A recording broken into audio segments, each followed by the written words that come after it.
The energy is palpable inside Faurot Field. This is SEC Saturday Night presented by T-Mobile. And we've got the entire field covered for you tonight. Number one, Georgia's in town to take on these Missouri Tigers, and we're going to take you somewhere you've never been before. In moments, Cole Kublik will be with Kirby Smart, but right now, behind that door, inside the Missouri locker room, Jordan Rodgers is in the scrum with this Missouri team looking for the upset of the day in college football. Thanks, Tom. Just heard Eli Drinkwitz address his team. He mentioned one thing, opportunity. The opportunity of a lifetime must be seized within the lifetime of the opportunity. That opportunity for this Missouri football team is right now. They have the number one team in the nation on the other side of a garage door that is getting pounded on right now. It is intense in here. There is focus, and this is a team that said there's nowhere else they would rather be as they walk out right now.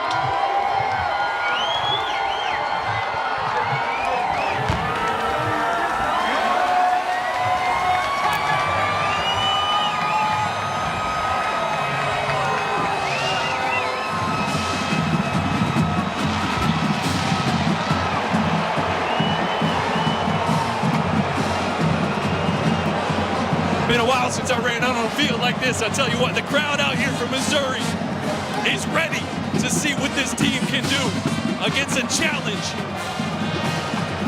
unlike any other with Georgia, the number one team in the nation.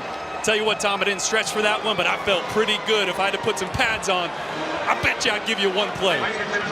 Jordan, that was a perfect run for you. Last week for Georgia, an imperfect performance against Kent State. There is only one goal for Kirby Smart's Bulldogs. That is perfection. They achieved it last year with the national championship, and now they've got to get another SEC win as they come on the road to Columbia, Missouri to try to do just that. Cole Kublik is standing by with the head dog. Coach, the stretch zone play that Missouri runs is going to be critical for your defense to stop tonight. How will you get that done? Set the edge and knock it back, man. You got to set great edges. You got to knock it back. You can't overrun it. Is there anything else we can see from Brock Bowers? He's been a do-it-all football player for your team all season. Well, we'll see tonight. He's a hell of a competitor, man. Love to watch him play. He loves the game. He plays it the right way. Thank you, Coach. Thank you.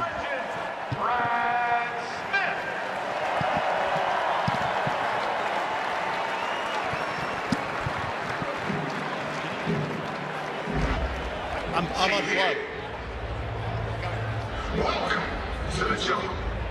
We just heard about Brock Bowers. I said he's one of the Heisman hopefuls, one of the best players on the best team in the country. And the problem with Brock Bowers is this. You put a corner on him, he's too big, he's too physical. You put a safety on him, he's too fast. And watch how Georgia moves him. This is what makes him so dangerous on this play.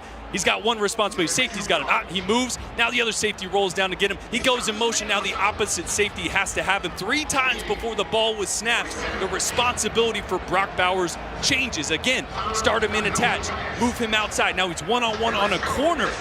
You change the responsibility. You change the picture right before the snap.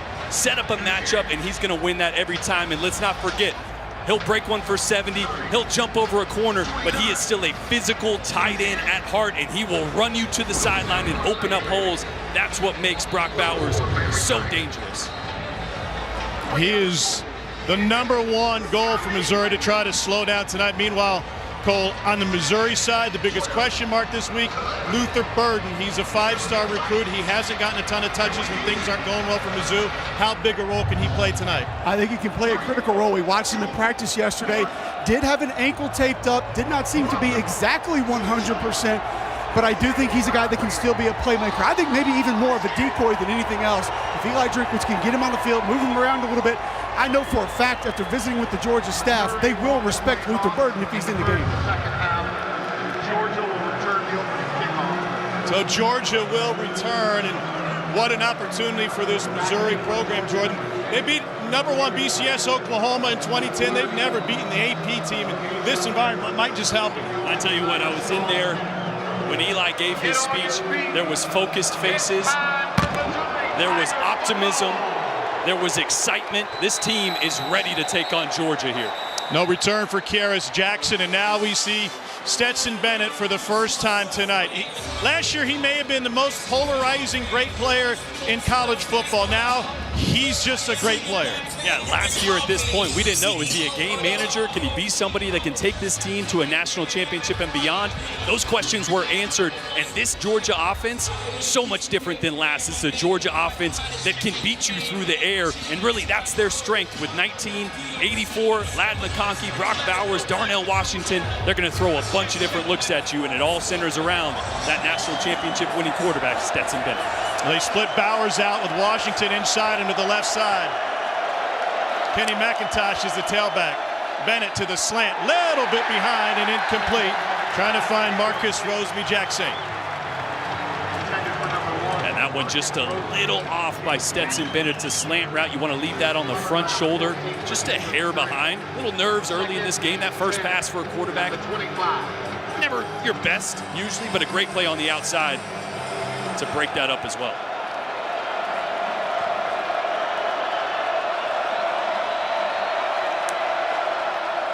Dogs will try to run it. Missouri is right there. That's Christian Williams.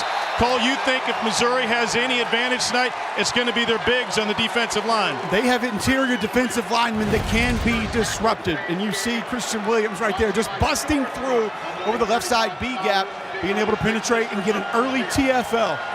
It's what this Missouri defense has to do. Be problematic early on behind the line of scrimmage.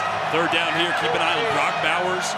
He's on the right side of the line of scrimmage, attached at tight end right now. Let's see if they move him to try to set up a matchup for this third down, and they do. Made eye contact with Bennett before the shift. Third down, 14 for Georgia. Pressure coming up the middle. Bennett, pressure, sidesteps it, gets one man in the air, and goes down, and Missouri with a big stop on Georgia's first possession.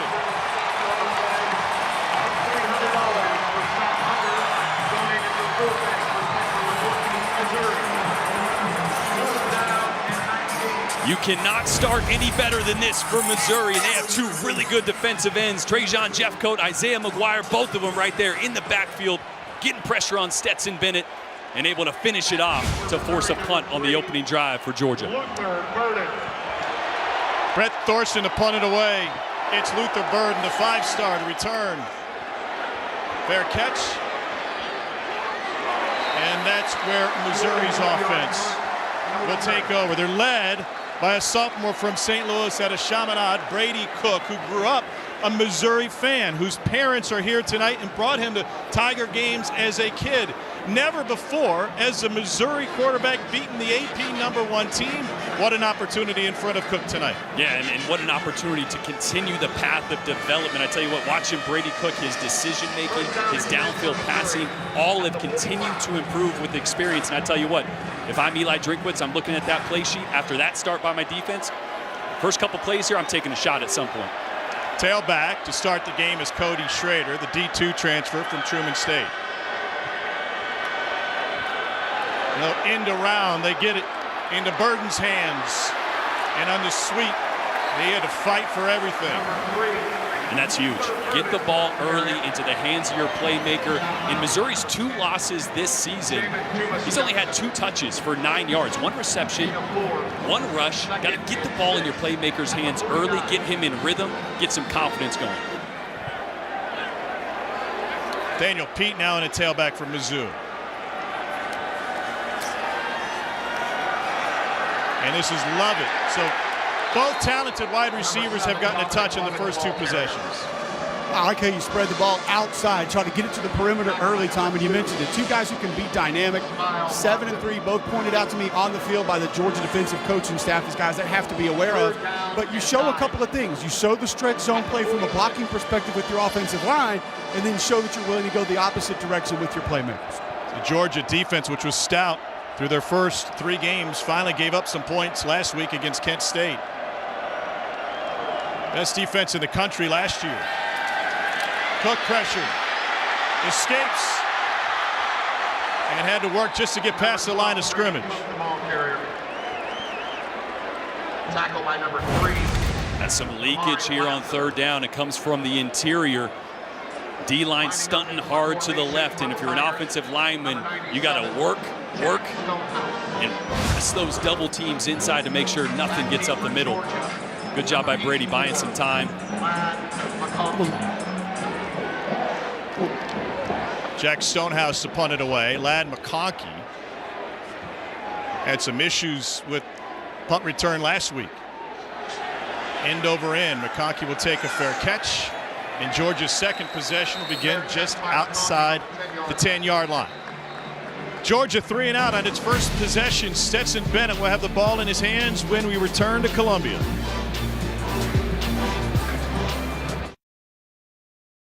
No score in Columbia, Missouri. Georgia Bulldogs going to take the ball on offense, Jordan. This is a team that sets up the run by throwing the ball. When does Georgia need to commit to the rushing attack tonight? Well, you at least have to show it, right? Early on in your play calls, first 15, you need to show certain runs because you want to set up the play action. You want to set up certain formations. So I expect a few runs early on here, whether they hit or not. That's going to set up formations, give Stetson information to then let the pass game take over. And so second possession for Georgia begins at about the Missouri 10. And they'll run it in a huge hole for Kendall Milton. And a change of direction, but he lost the football. Tigers fall on the logo. Was he down or not? Looks like Missouri made its first break. Tyron Hopper forced it out. Rakestraw found it.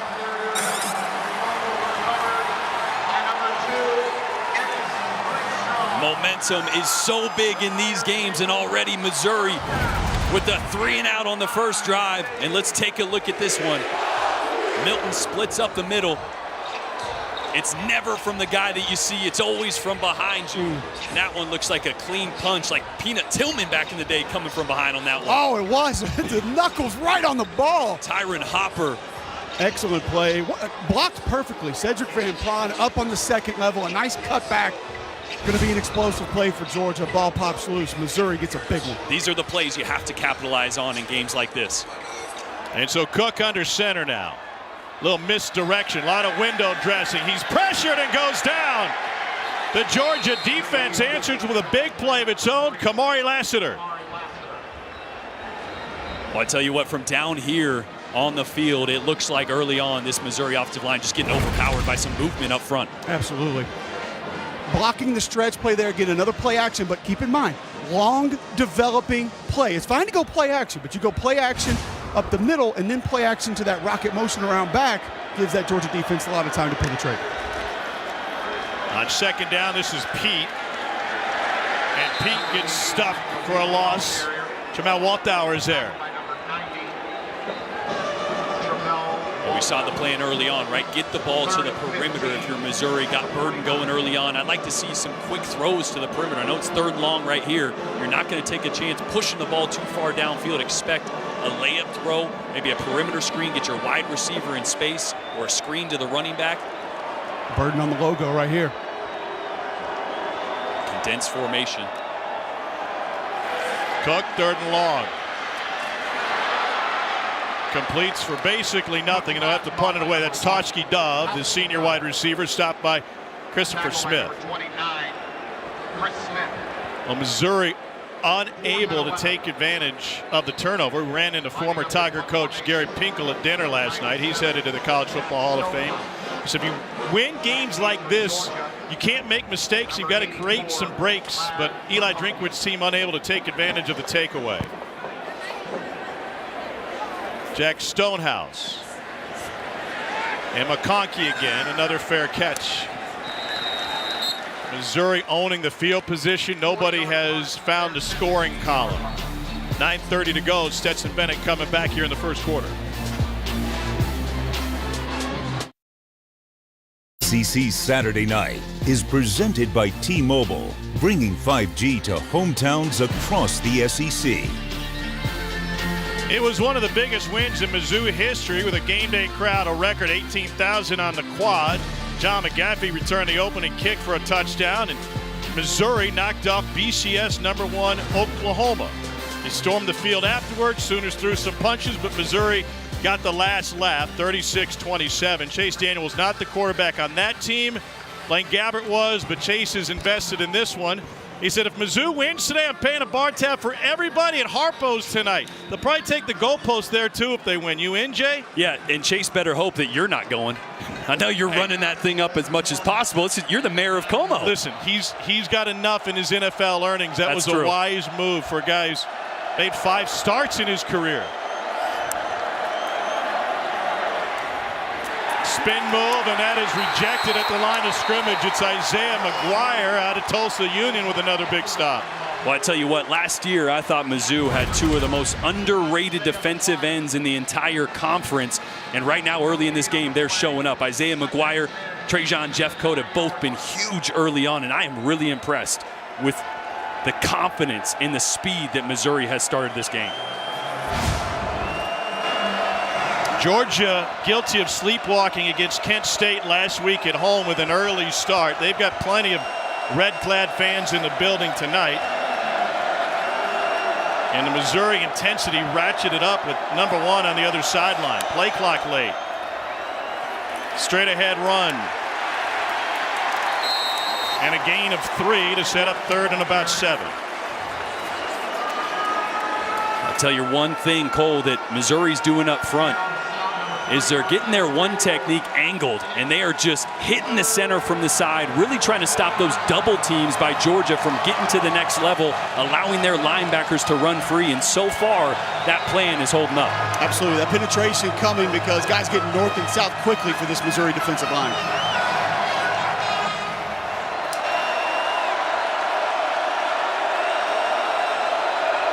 Third down 7.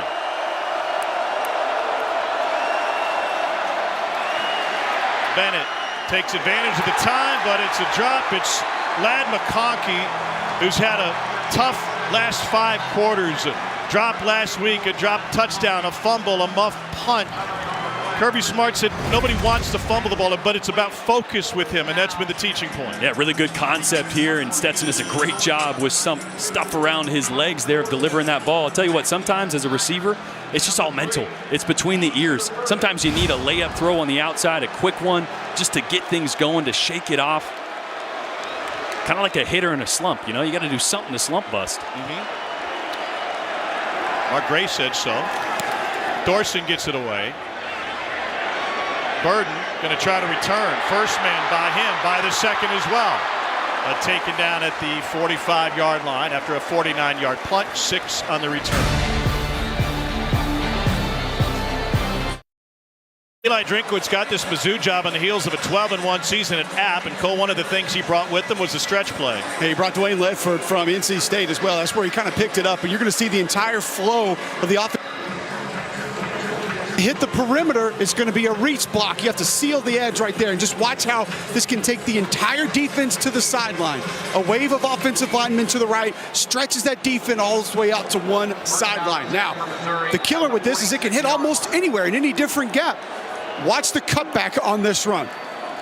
Stretch play to the right, but it can cut back all the way across the backside tackle. And a huge gain for Missouri on a 13-yard pickup for a first down, and so many different things you can play off of that stretch. That's Dominic Lovett, who leads the SEC in yards per game. Yeah, think about it. When you're a little bit lighter up front as an offensive line, you want to use that to your advantage. Get these bigger, more physical Georgia defensive linemen moving laterally, get them uncomfortable, and maybe open up a few holes in the meantime. And now here's Pete, and a flag on the play. Pete, a Stanford transfer who played his high school ball just down the road at Columbia Rockbridge High School. He had the fumble at the end of the Auburn game. It was a game of miscues on both sides. Holding on the offense, number 76. 10-yard penalty from the previous spot. It is first down. At Leffler, a referee. Senior from Detroit, Javon Foster, a Mizzou captain. And Javon, one of those guys that I know, Cole, you were really high on him coming into the season. I think he's underperformed a little bit. The intangibles, the physical tools are there, but still needing to develop. Had a big season last year. The pad level has not been where it needs to be this season. First and 20. Cook going deep down the sideline. Coverage is there, and it's nearly picked. And a missed opportunity for Christopher Smith, who already has 2 takeaways this season. They've caught friendly fire from Lassiter. A really good job by Kamari Lassiter here. We talk about corners being in phase, hip to hip right here. Waits until the receiver sees the ball, turns his head to play inside out on that one. Great position right there, and Brady Cook got lucky. That ball's got to be up into the outside. If anything, that should land a yard out of bounds. Another target for Luther Burden, the third out of East St. Louis. Cook, in coverage by Georgia. Going downfield again, and that's caught for a first down. Dominic Lovett. Another flyer from the east side, a gain of 27. Just a little scramble drill. You run this every week in practice. When a play breaks down or you bust it, just practice that scramble drill. You're the quarterback, and Lovett did a great job of it. Another offensive line mistake. It's Connor Wood. Cole, you played in games like this in the SEC on the offensive line. How hard is it from an emotional standpoint to stay true? You're just anxious. You want to get going. You want to trade some paint, try to knock somebody off the football. Then you go fast tempo right there after a successful play. The adrenaline's running. You're coming up and probably waiting for a silent count. So essentially, you're just going on moving to the football. Very tough to hold your water.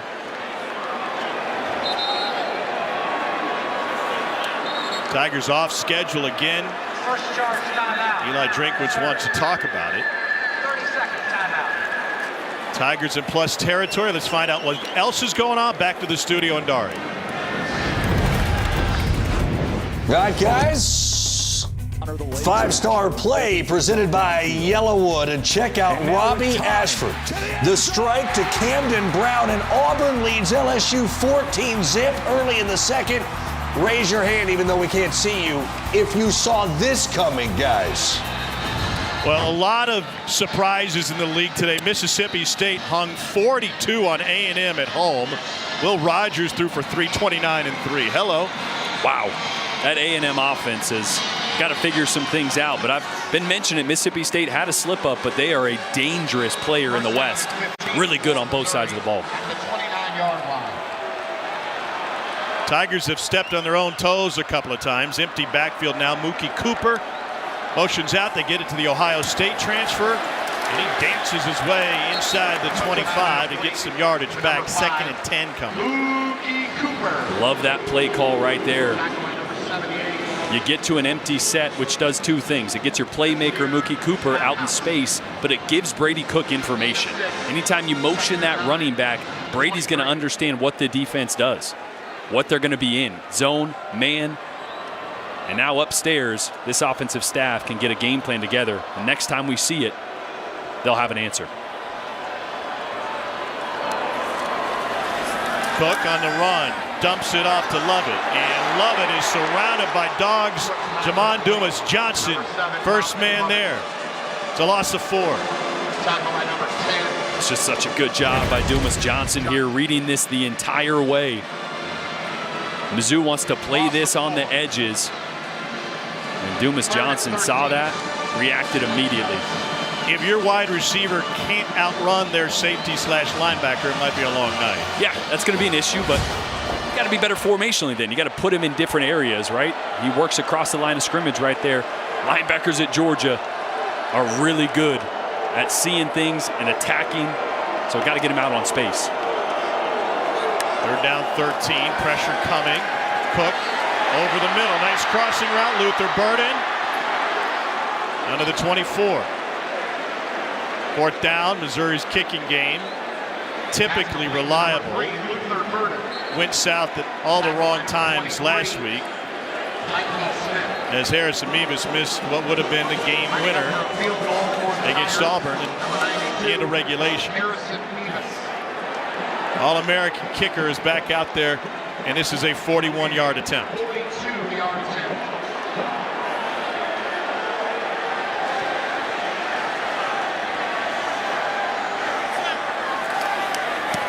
And Mevis with a knuckleball, and he punches it through. He's back on track, won the prettiest, but it went through. And speaking of not being pretty, I know it's not anything Jordan can relate to, but last week's game on the Plains, ugly on both sides.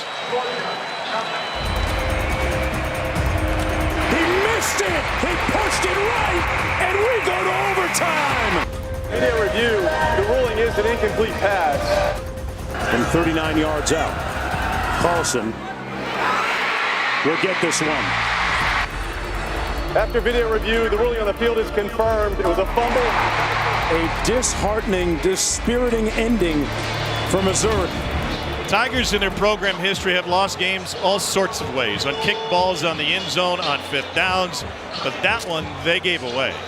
Yeah, those are tough to recover from as a player. I mean, you want to try to shake that on a Sunday and on a Monday have a fresh mind. But I tell you what, having been there as a player and lost games like that, it's really not until Tuesday or Wednesday that you really put that in the rearview mirror and move forward. But starting like this early in this game, that'll make you forget about it real quick.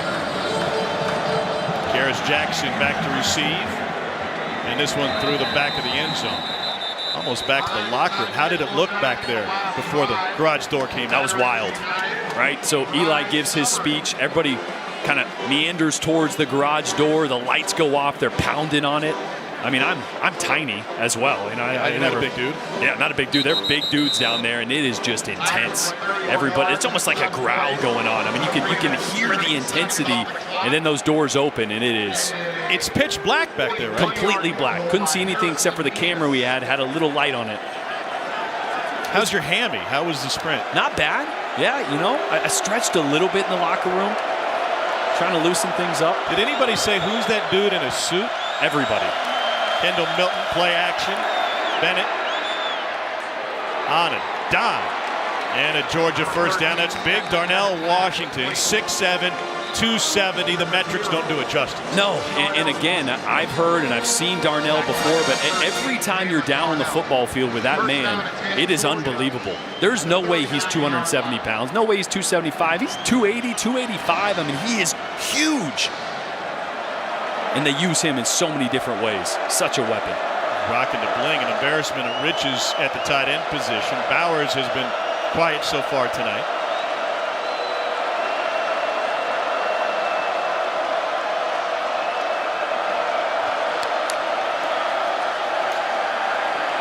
Bennett, incomplete. Mosby Jackson ain't the intended receiver.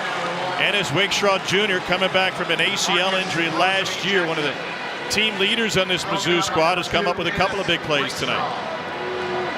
2nd down and 10 at the 39-yard line.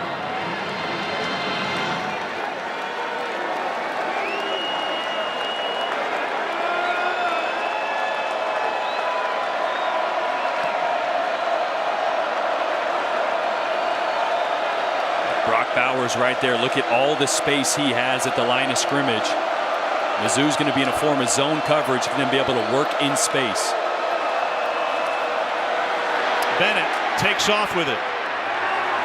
And that will leave 3rd and medium for Stetson Bennett in Georgia to try and keep this drive going after a 7-yard scramble.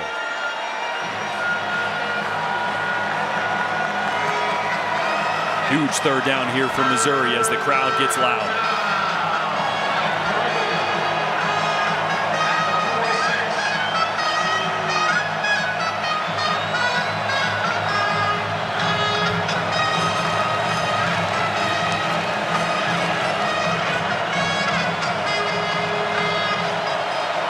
Georgia 0 for 2 on 3rd down tonight.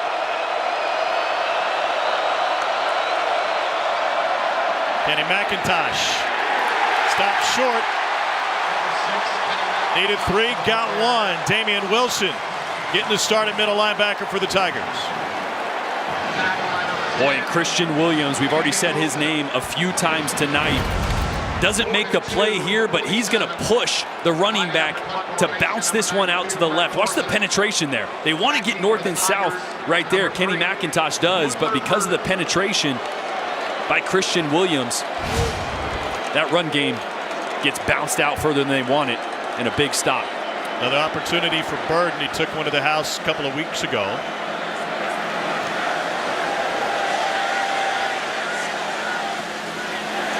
That one checks up. Takes a Missouri bounce after just a 34-yard punt. This season, for every field goal and extra point made by participating universities, Allstate will make a contribution to the university's General Scholarship Fund. Thank you, Allstate. Game of field position so far. Tigers have the only points tonight on a Harrison Mevis field goal. Brady Cook, 7 of 8 for 54 yards. First and 10 at the 19.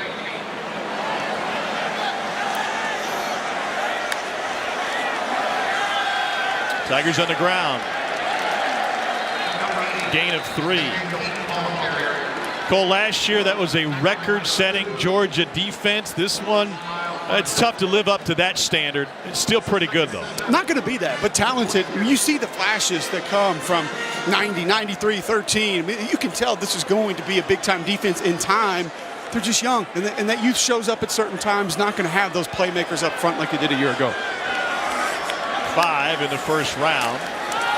Tigers trying to run it again against this stout Georgia defense. 14th in the nation against the run. Yeah, I thought it was interesting, Tom. You asked Kirby, you said, well, how do you get that secret sauce back up front? He said, well, Walker, Davis, and Wyatt were the secret sauce, man. It's not a big secret. Like, it was actually a big secret because those guys were mammoths inside on that defensive line. It's just going to take some time for these players to be as consistent as some of the guys Georgia had a year ago.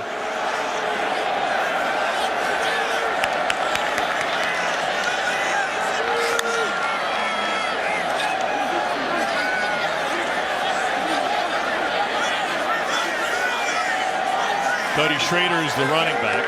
Tigers bleed the clock. 4-man rush. Again, it's Dominic Lovett.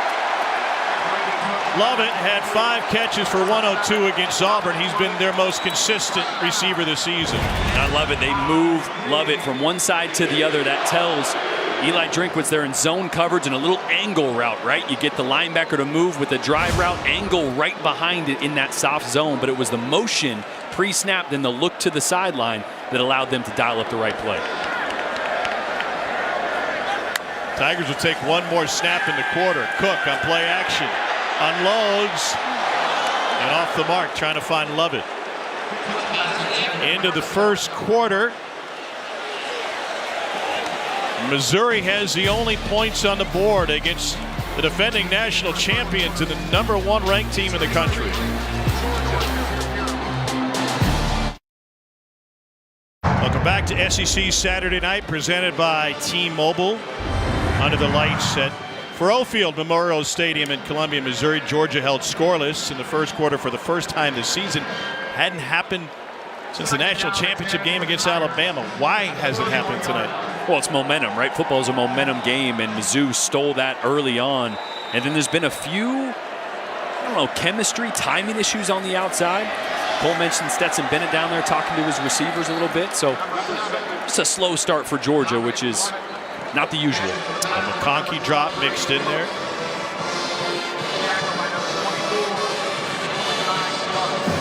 Now, one thing we haven't seen from Missouri that I really liked on tape was the formation into the boundary, right? Putting 2 or 3 receivers into the boundary really changes how a defense has to play you. Right now, 3 receivers to the top. Had a lot of success the last few weeks putting those receivers into the boundary to change the matchup. Haven't quite seen really any of that tonight. Cook checks to the sideline. Play clock getting late. Bugs fake the blitz. Cook trying to direct traffic on the run. Dangerous proposition. He got a man open. And a first down for Dominic Lovett. Scramble drill is paying off for the Tigers tonight. Wow, it's just such a good job by both Brady Cook and Dominic Lovett. Look at Cook here. Great job of knowing when to escape the pocket, and Lovett works to the sideline there and then puts his hands up. That's called a mailbox. Hey, throw it up. Gets behind the defense as George is looking in the backfield to see if Cook was going to take off and run with it. Cook stands tall, back shoulder incomplete, trying to find Burden, and a flag on Kamari Lassiter. Eli Drinkwitz has wasted no time calling Luther Burden III's number tonight. That was a heavy criticism of the most highly touted prospect. Yeah, and look, he was a little disgruntled this last week, right? Coming off the loss. On the defense, number 3, 15-yard penalty, first down. A lot was made about him wiping some things on social media and kind of that whole thing. We've seen it before, right? These are young kids, and when you get a little disgruntled, their life's on social media. But he reassured these Mizzou fans And look, one thing Eli Drinkwitz said this week is you can't skip steps in development. Yeah. You really can't, right? And so showing him the track record, showing him the process to get him where he knows he can be. Here's Pete. Beats the first and runs him over and takes it to the 10. A physical 4-yard gain for Nathaniel Pete.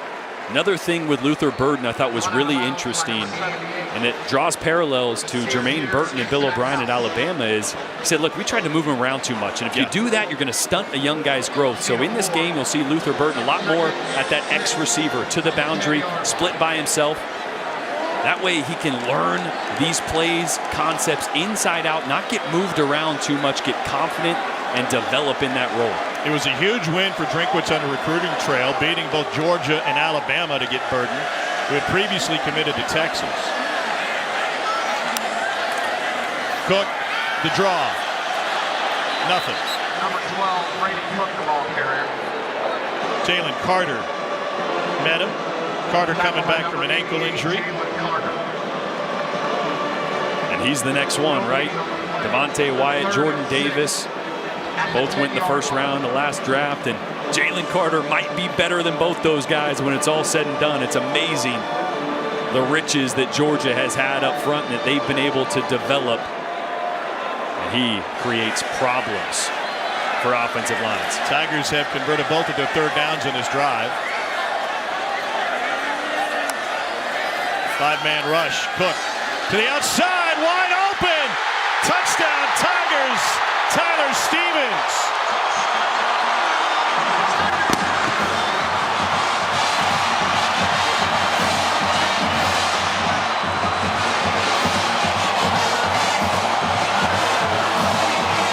Perhaps one of the reasons Stevens was wide open is the Tigers very rarely use their tight ends this year. That's just his third catch of the season.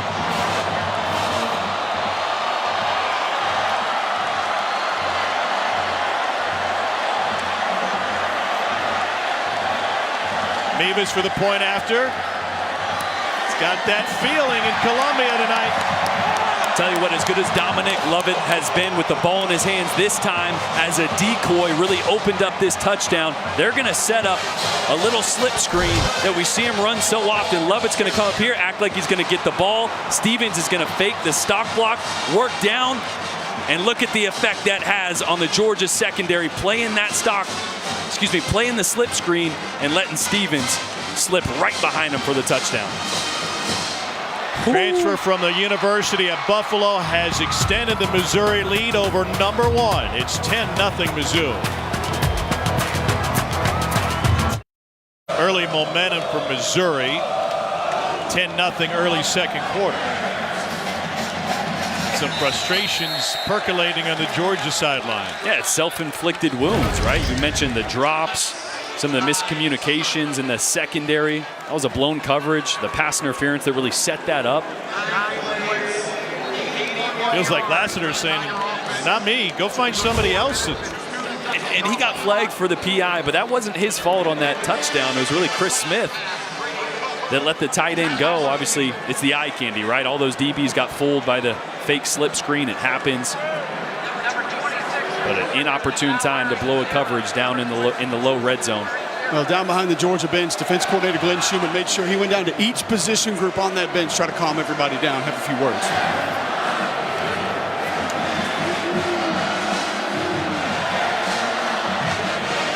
It's moments like this that last year, don't know that everyone would have looked directly at Stetson Bennett. But after that national championship in adversity like this, everyone looks at 13 and says, all right, get us out of this. We've seen you do it. On the wheel route, too strong. Aiming for Dominic Blaylock, who thought he was held. His dad played some big games. Pardon me, that was Kenny McIntosh. Covered on the play by number 8, And no targets yet so far for Brock Bowers. Expect them to get him involved very quickly as he lines in the slot to the bottom of your screen right here.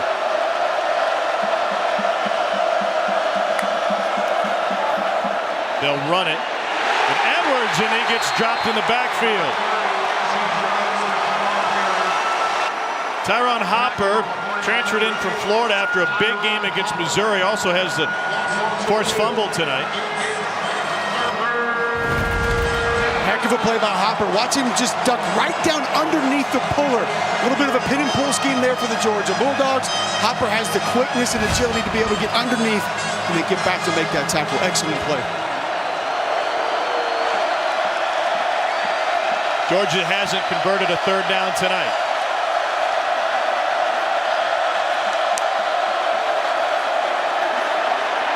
Bennett, complete. And they do this time with Roseby Jackson, a pickup of 17. Boy, that's a great job by Stetson Bennett to quiet the crowd, but a really good job by Roseby Jackson on the outside, on the dig route, being friendly with his route. Bennett had that one slip out of his hand. It was a forward pass, even though Missouri tried to jump on it. They dropped the beanbag back there as if it was a fumble, but center judge is saying no, no, no, incomplete from the get-go. It's second down.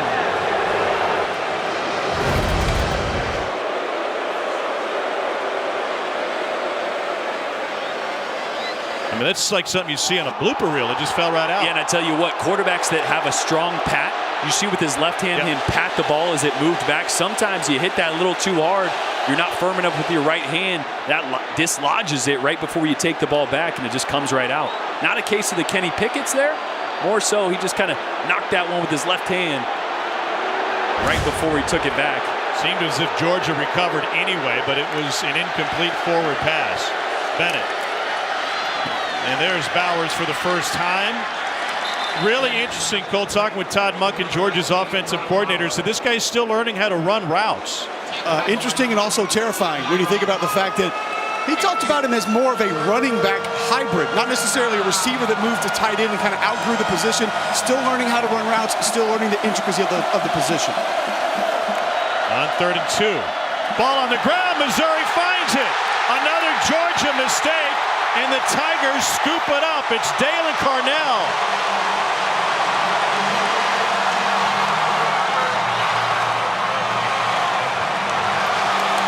This does not look like a national championship squad tonight. Not at all. And this is a zone read for Stetson Bennett. He's reading the end man on the line of scrimmage right here coming off the edge. At the last second, he wants to pull it, right? Because that's a pull read for the quarterback.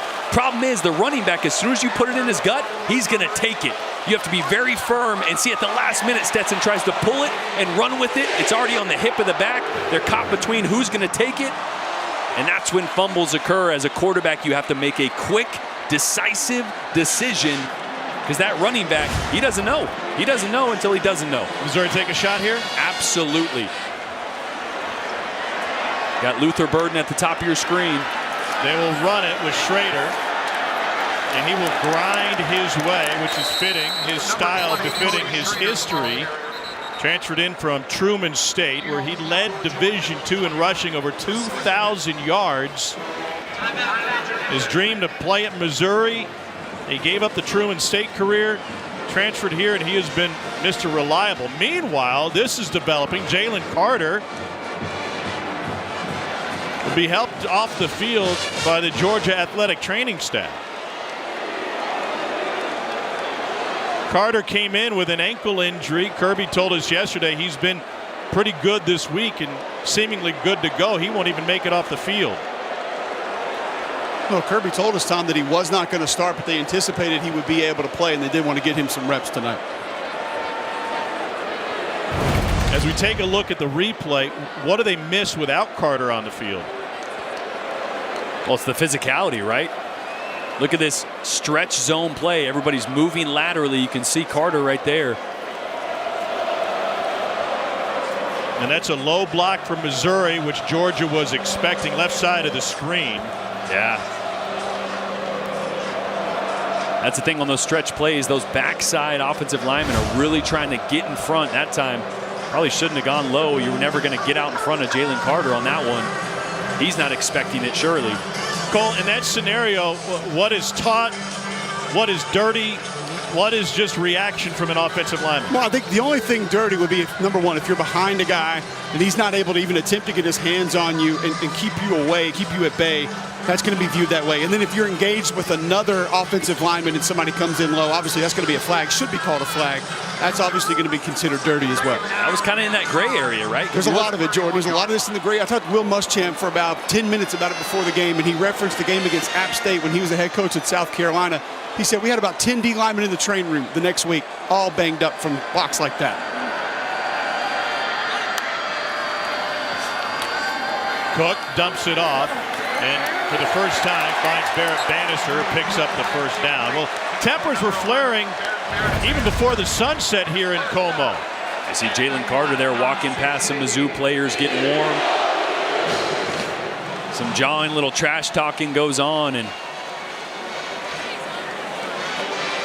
he was telling them, hey, we're going to settle this on the field real shortly. As Johnny Walker, defensive lineman, took a swing at him. Tiger's going to run a reverse. That was dangerous. Love it. Relying on the quarterback to block, and he goes the wrong way. Keely Ringo ends up making a stop for a loss of 9. Boy, Nazir Stackhouse, number 78 for Georgia, was in the backfield in the blink of an eye. Watch this. This will blow up any type of trick play or reverse. And Lovett's got to take a little wider of an angle. Blocking backside wasn't great. Contain was really good by Georgia on that one. Keep in mind, that coaching staff told us that's the stretch play that you're blocking initially. And Kirby Smart said we have to attack north and south. That penetration is critical. Number one, to either spill that run, set the edge, and keep that play from rolling.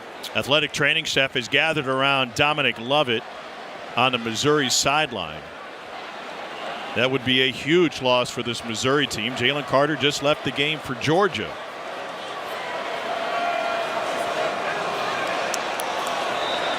We will step away for a timeout.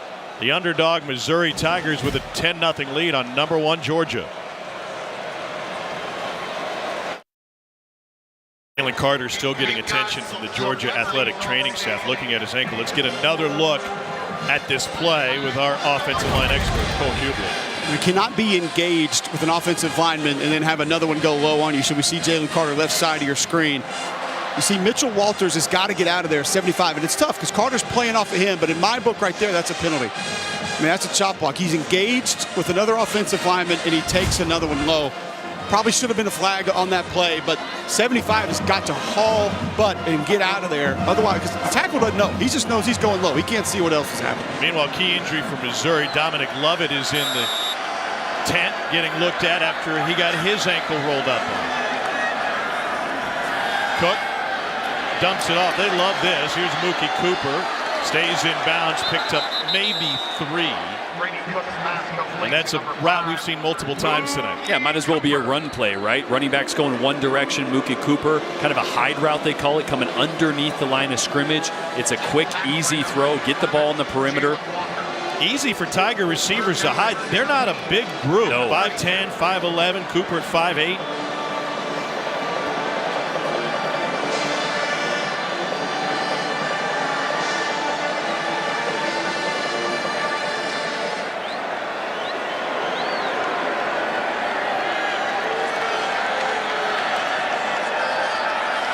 Third and long. Cook over the middle and incomplete. Georgia's not used to being in this territory. They have the 5th longest win streak in the country when favored by double digits. They've won 24 consecutive games when favored by 10 or more.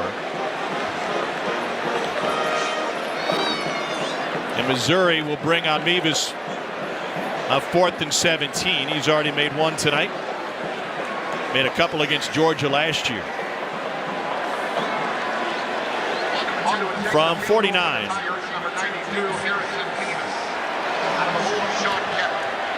Well within the range of Harrison Mevis.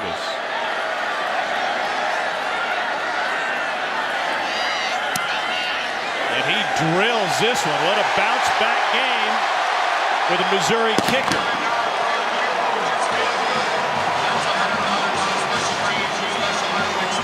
He pushed what would have been the game winner at the end of regulation against Auburn from extra point distance.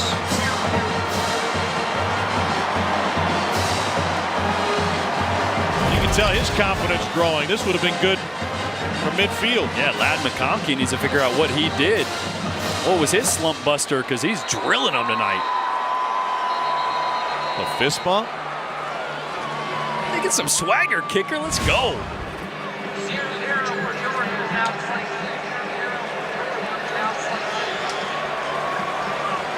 Let's take a look at Fansville, brought to you by Dr. Pepper. Plenty of Georgia fans have made the trip to mid-Missouri. I'm sure those Tiger fans were being great hosts. Not as good a host as you've been, Tommy. Do what we can, Cole. I got you a College Football Hall of Famer at dinner, Gary Pinkel, last night. How about that? Well, I got you two. Johnny Rowland, former Mizzou great, was there.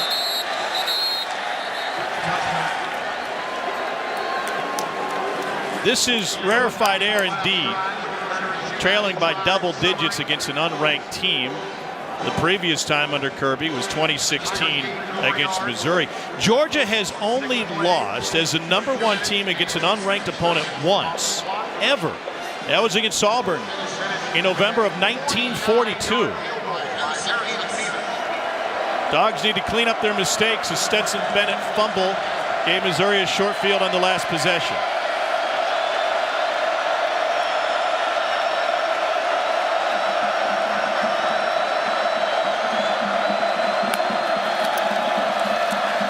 They'll try to run it with Kendall Milton.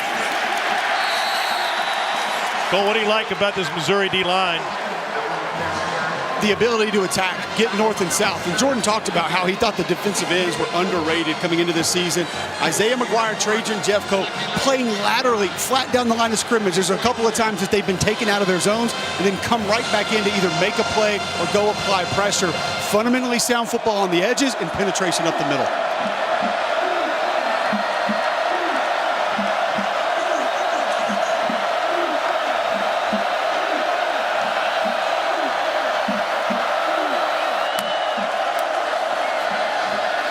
Bennett, incomplete. A little high for Kenny McIntosh. How is Stetson Bennett different late in the possession? Well, he's been so good on third down. Look at the numbers. Last year, just 52%. This year, 70%. And look at all the throws past the sticks. But these are moments that you really miss. A.D. Mitchell, who's not 100%. Arian Smith worked his way back. We've seen him on the field, but not 100%. They're down a few receivers, and with Ladd McConkey kind of in a funk, they got to figure out who their go-to guy is here. They got to figure it out quick. Outside of Brock Bowers, that is. Yeah. Trouble hearing. Play clock at 1. Tigers trying to bring pressure. And a fantastic grab for a Georgia first down by Dominic Blaylock. A gain of 18. Strong hands from the veteran, the junior Blaylock, who has an injury-riddled career, coming up with a huge catch here. This is a tough one as a quarterback because it's a straight stem, so you're throwing to the left, but Blaylock is actually working down his original path, so very easy for the quarterback to leave that inside. But Blaylock made a great catch to make up for just a hair inaccurate pass.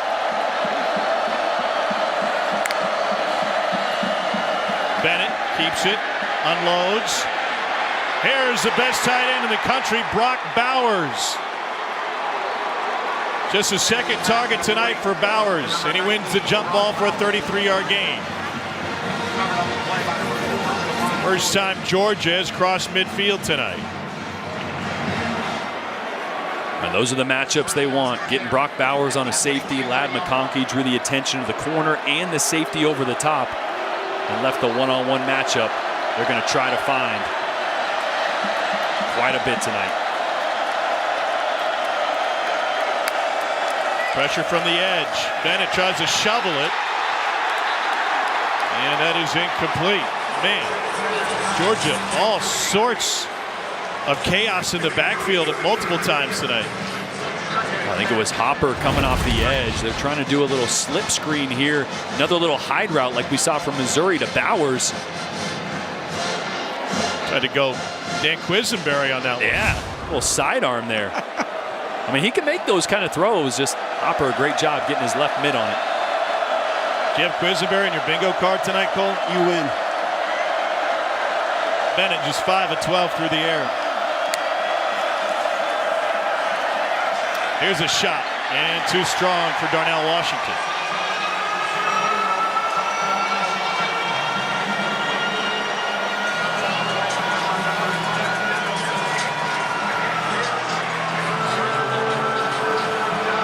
Let's see what Missouri decides to do here. Last third down, they brought 5 rushers, left a zone vacancy that Stetson Bennett was able to capitalize on. This time they're going to stack the line of scrimmage, make Stetson Bennett this offensive line, figure out who's coming.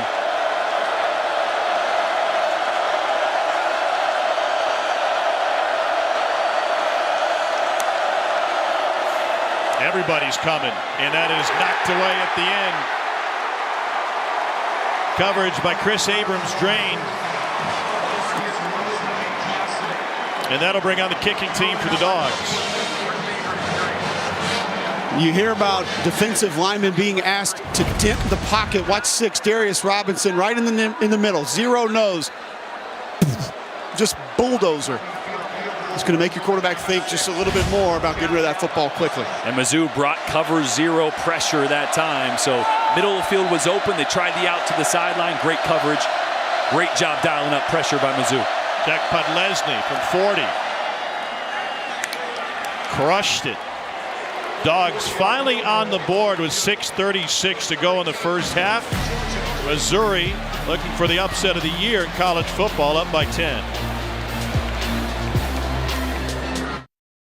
Was at the helm for Mizzou when they entered the SEC, and all they did was take him to Atlanta in his first 2 years in the league. Honored tonight by the College Football Hall of Fame. He'll be inducted in Las Vegas this offseason, and his name unveiled on the brick wall surrounding Faurot Field. 2014 SEC Coach of the Year, won the Big 12 North 3 times, took Missouri to the #1 national ranking in 2007. And he's got a good taste in restaurants, Cole. I had a great dinner at Murray's last night. You know you're in the right spot. Never seen sardines on a menu before. First time last night. Did you get them?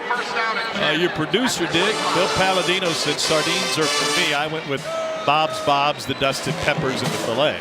Oh, typical. Brady Cook last week against Auburn threw for just 95 yards tonight against the stout Georgia defense. He's thrown for $121.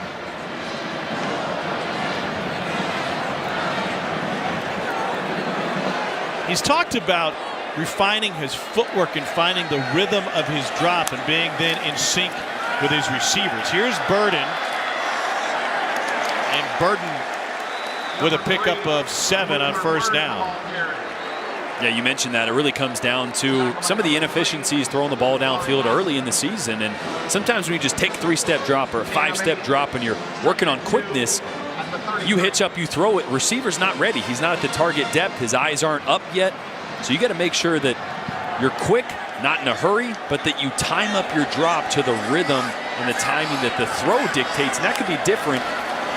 3 or 4 different ways you could do a 3-step drop, depending on the route. Nathaniel Pete picks up the first down. But again, all things you start to learn and develop as a starting quarterback. Right? Yeah. Game speed is different than practice speed.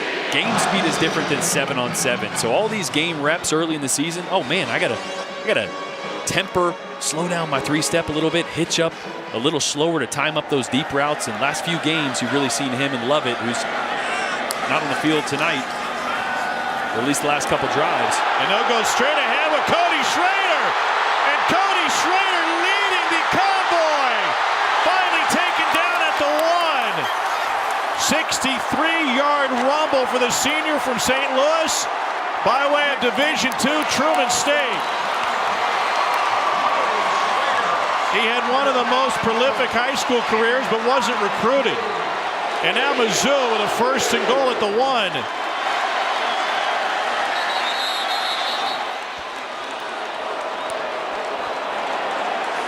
And the Tigers with movement. False start. Offense, number 75. 5-yard penalty. First down. Schrader originally a walk-on, and that was nearly a dream run. Look how close he was to the goal line. Boy, those ones are so frustrating as a player. Not that I had the speed to break one like that, but you do all that work and you get down to the one. Yeah, well, now maybe he'll pay it off, but here's a guy who was used to having big games against Quincy University and Missouri S&T. And now he's doing it against #1 Georgia at the highest level. Here he is. And he gets bottled up by Nolan Smith. Preseason list for the Outland Trophy and the Nagurski.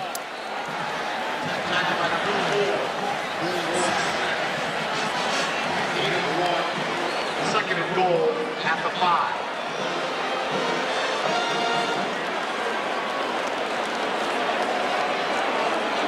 Georgia has been playing without their big defensive tackle, Jalen Carter.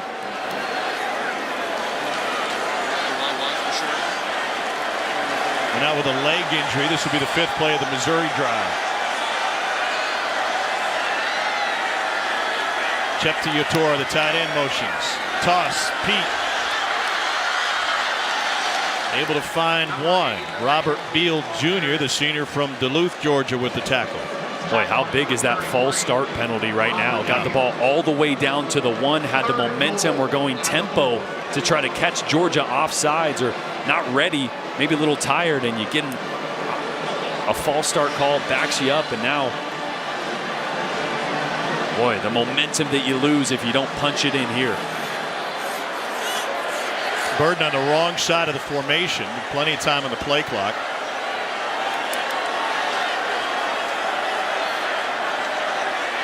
Bannister will help him work the clock. It's now at 2, at 1, and Missouri will take a timeout looking at a 3rd and goal. 30-second timeout of the half. 30-second timeout. Boy, Cole, that long run was one of those stretch plays, and 2 things happened. One, Georgia ended up bringing pressure off the right side as we go inside the play here, and on the front side, Dumas Johnson flows. So watch this linebacker come here, which plays into all the movement here by Missouri, and then Dumas is going to play way over the top of this one, which creates that cutback lane straight up the field for Schrader. It's a perfect storm, right? That backside linebacker that would normally be filling that hole, blitz off the edge, and now your play side linebacker does what he's supposed to, flows with the wide lanes or the wide movement by the offensive line and creates those big rush lanes. So almost looks like throwback Denver Broncos out there. Absolutely. How about that little shove by Connor Wood about 20 yards downfield? That actually opened up some extra space. And over on the left side, Armand Membu, number 79, big extra tackle, was also in the game. Potentially got Georgia misaligned. 3rd and goal. Cook to throw. In zone. Too high. No flag. He was trying to find Toski Dove. Ringo had the coverage. And that'll bring up 4th down. And here comes the Missouri kicking team again. Boy, depending on how this game evolves, as the half closes out here and the second half commences, come back to that fall start. That false start at the 1-yard line that bumped Missouri back. Cost him 4 points. Yeah, takes points potentially off the board, and really 20-3 feels a lot different than 13 or 16 depending on this kick right here. 22-yard attempt from Mevis. Back to his old self. He is a perfect 3 for 3 tonight. 3:16 remaining in the first half in Columbia, Missouri. It's the Tigers on top of Georgia, 16-3. Welcome in, Regents halftime report coming right up. Auburn LSU update. They're partying in the state of Mississippi all over the place. Bryce Young injured, the latest there. I don't know what to even ask about this. When's the last time we saw Georgia lose on both sides of the line of scrimmage? Missouri scored 4 of the last 6 drives. Big problem for Georgia, huge win for Missouri. Does feel like they needed 6, not 3, just a minute ago. Though, guys, we'll see you at the half. All right, Dari, thanks. On the other side of that coin, if you told Missouri fans that something that happened in the second quarter could cost them, they'd say, well, we must have been in the game. Jackson takes it past the 30. guys reference the line of scrimmage, and well, there's been a difference in quarterback so far tonight. Stetson Bennett has not been on point.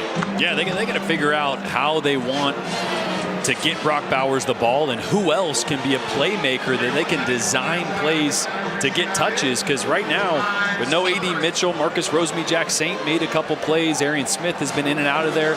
Ladd McConkey has been the go-to guy, but really still haven't got him going from the funk he was in after last week. And a big drop in the first quarter.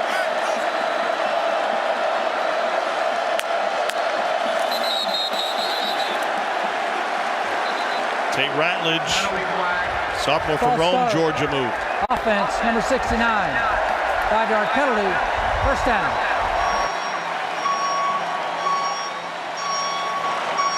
So they will back him up.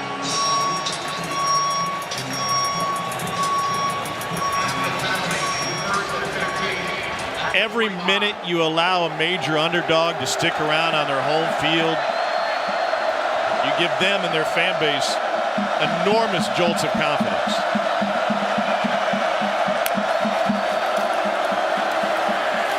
Here's McConkey. 9-yard gain. Missouri has never beaten the AP #1 team. We showed Gary Pinkel earlier. He was 0-5 against the AP #1. That huge win against Oklahoma, BCS #1 in 2010. It's the largest lead against #1 team in the country according to the Associated Press poll ever.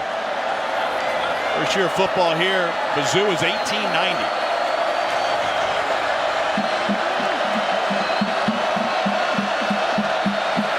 Tigers showing corner blitz. Get man coverage here. They'll only bring 4.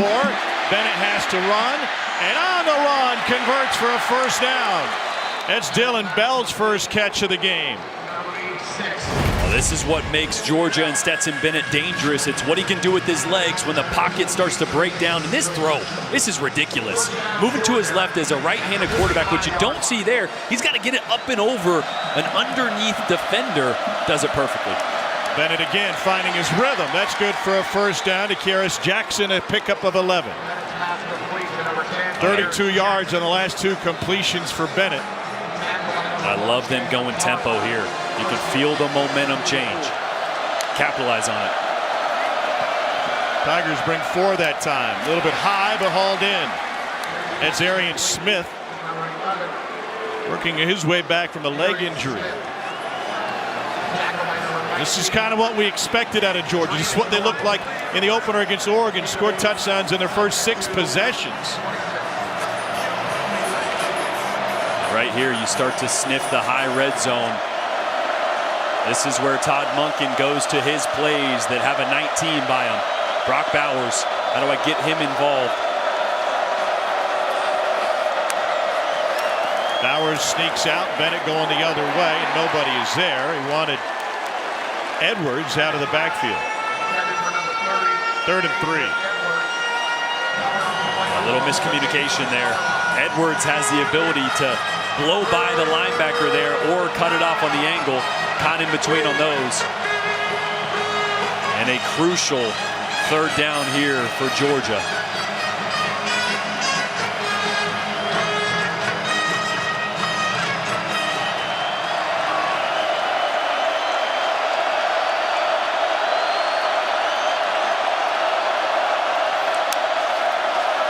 Bennett looks left, goes to the seam, knocked down. Fantastic play by Abrams Drain. Well, it's just a little snag concept. Got a bubble route trying to pull underneath defenders. And a stop route by Rosemy-Jack-Saint.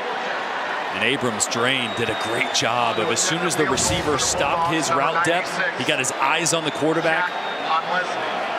Saw Bennett take his left hand off the ball, start his throwing motion, and broke right on that one.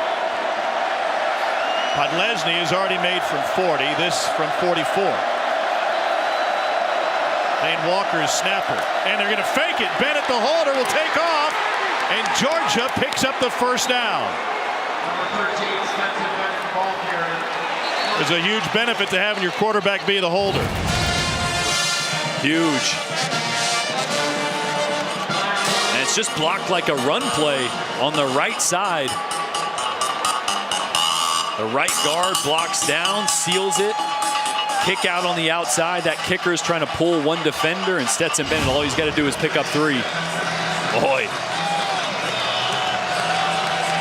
Clink him on that one. Bulldogs into their bag of tricks. On the road is number 1. Play clock at 2. Bennett trying to find Bowers. Boy, that's something you just don't see very often, and that's those two not on the same page. I spoke to Stetson Bennett earlier this week. I asked him about 19. I said, what's the greatest asset that he has? We see all the physical abilities, and he said, no. The greatest thing about Brock Bowers is I always know he's going to be where I expect him to be. I never have to be concerned about him doing the right thing. We are on the same page. Obviously not that time. 31 seconds left in the half. Bennett reverses field. Little pump fake to buy time, and he'll send it to the track. 10 seconds ran off on that play. There's going to be a pass interference call. Ladd McConkey got tackled like Chris Abrams-Drain.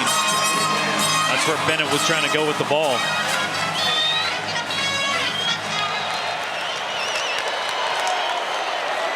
Matt Leffler is our referee tonight.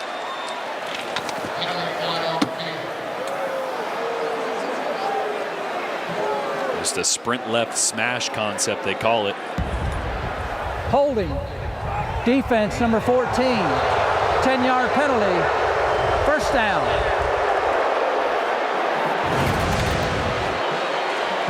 That's a little corner route by the inside receiver. Ladd McConkey's on what we call a return route. Works in and back out, and yeah, you didn't want him to return on that one. They'll call that about every time. Not going to get away with that one. 21 seconds left in the half. 9th play of the drive.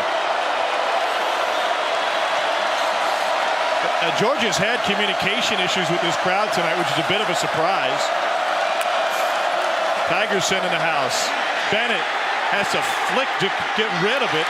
He was pressured big time by Martez Manuel, local product out of Rockridge High School. But I just don't love, especially being a right-handed quarterback myself, I don't love the sprint left twice in a row. You don't have a great angle. Martez Manuel obviously comes through almost scotch-free and makes that play. But how about Blake Baker's willingness to dial up pressure against Stetson Bennett? He absolutely has. We've seen cover 0. We've seen 5-man pressures. We've seen man coverage in big moments. Blake Baker is putting the pressure on Stetson Bennett in a multitude of different ways. Baker years ago was a GA to Will Muschamp when they were at Texas. That was one of his first jobs. Kirby will use a timeout. But Georgia looking at a 2nd and 10. They have 2 stoppages remaining. 15 seconds left in the half.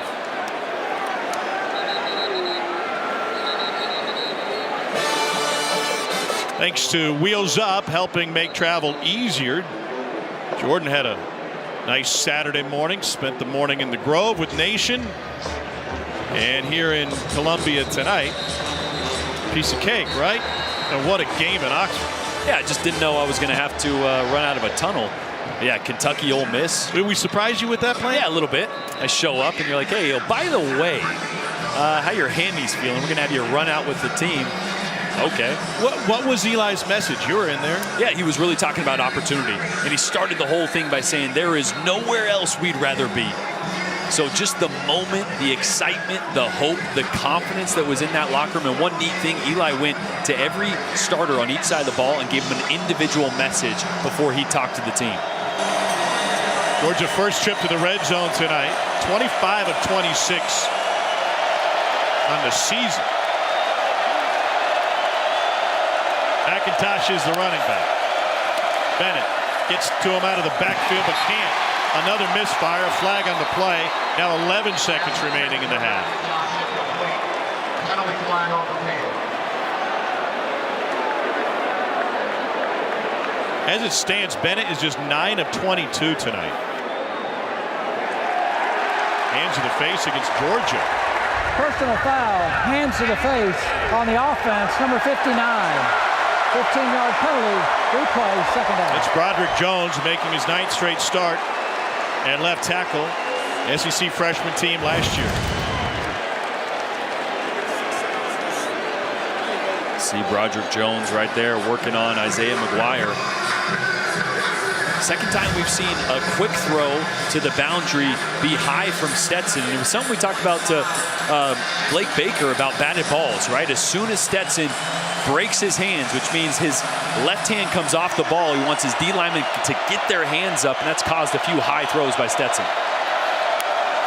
Taking advantage of the stature. Now looking for a screen. This is Bowers, and he punishes a couple of defenders to take it down to the 16. Timeout with 3 seconds remaining on a gain of 11. That's a great job getting into a more manageable field goal range. But Lesney has the leg, even from back where they were, but feel much better at about the 15-yard line.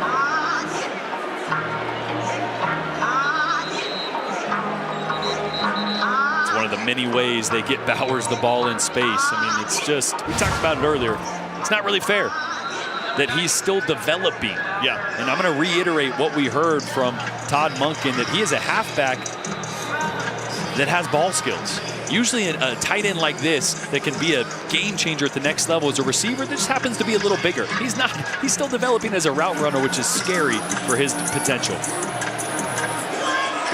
They faked the last one to continue this drive, and here's Podlesny trying to add to the Georgia total. This is from 33.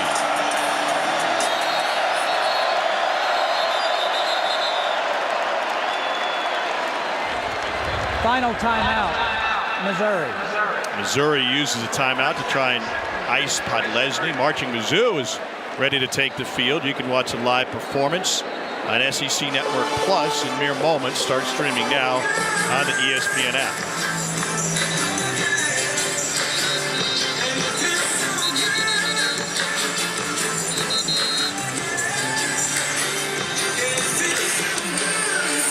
Bowers has been targeted 5 times tonight, 3 catches for 52 yards. He had a touchdown run on the first play from scrimmage last week against Kent State. He has not had a rush tonight.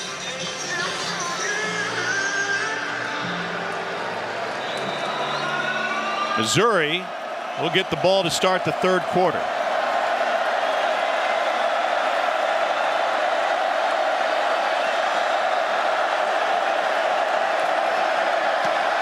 And that kick is true. The last time Georgia came back from a double-digit halftime deficit was the Rose Bowl against Oklahoma in 2018. That thriller. Different setting here in Boone County for sure, but his team trailing by double digits at the break. Eli Drinkwitz talked about opportunity. It is there for his team. They'll get the ball to start the second half. Meanwhile, Kirby Smart trying to get his team going. He's with Cole. Coach, you've talked a lot about the composure card. Some of you talked to your team about having to regain their composure. How do you help them do that at halftime? Well, we got to get some field position. We started off in a hole on the field position. We turned the ball over. They got all the momentum, and we haven't been able to reverse that. We got to reverse the momentum. We got to get some momentum back. Are there things specifically with the Missouri defense they're doing to take Brock Bowers away? Not really. They're knocking us off the ball. They're whipping us up front, and you can't win in the SEC unless you win the line of scrimmage. Thanks, Coach. Thank you. Georgia has only lost once in history as the #1 team against an unranked opponent. That was in 1942. Missouri winning the line of scrimmage so far. They'll break it down in the studio. Here's Dari and the guys.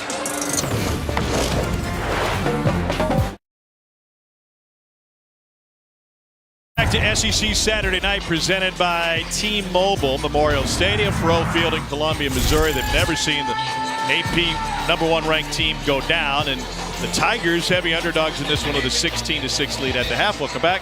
Tom Hart, joined by Jordan Rogers, Cole Kublik down on the field.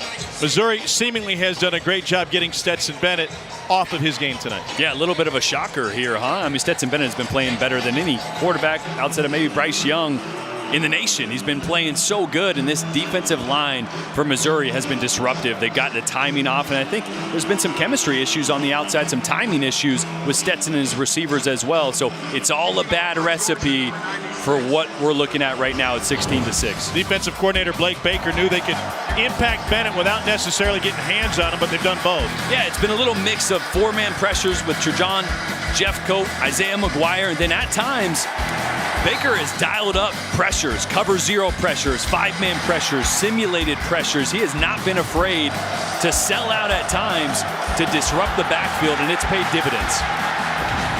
Missouri will receive the ball to start the second half. A fair catch asked for, and that's where the Tigers will take it. And moments ago, Cole Kublik caught up with Eli Drinkwitz. Got some early momentum. How do you continue to keep that going for your team in the second half? Yeah, we can't worry about the scoreboard. We just got to keep going, taking it one play at a time. We got to keep attacking. A lot of creativity offensively. You bring in the extra tackle a few times. A lot of movement behind the line of scrimmage. Does that have to happen for you to continue to have success in the second half? We got to take care of the ball, convert third downs, and run the football. That's the formula every week. That's what we're going to do. Thanks, Coach. MIC. Now the biggest change for Missouri now, Dominic Lovett is on the field to start the second half. He left in the second quarter with an ankle injury.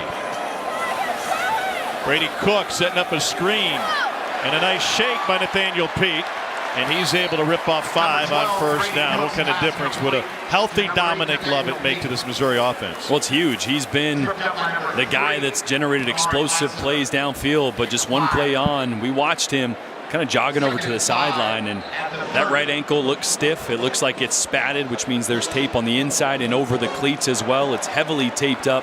We'll see just how effective he can be. Here's the stretch play, and they're able to get a couple of yards. Meanwhile, Georgia without Jalen Carter right now, that's a huge loss for the Dogs. Yeah, it's a right knee injury for Jalen Carter, and he has been ruled out by this Georgia staff for the rest of this football game. So tough blow for the Georgia defense. So both sides missing a key player. Third down 3. And Lovett checks back into the game. He's going to be the number 3 wide receiver inside, closest to the line of scrimmage. Right there.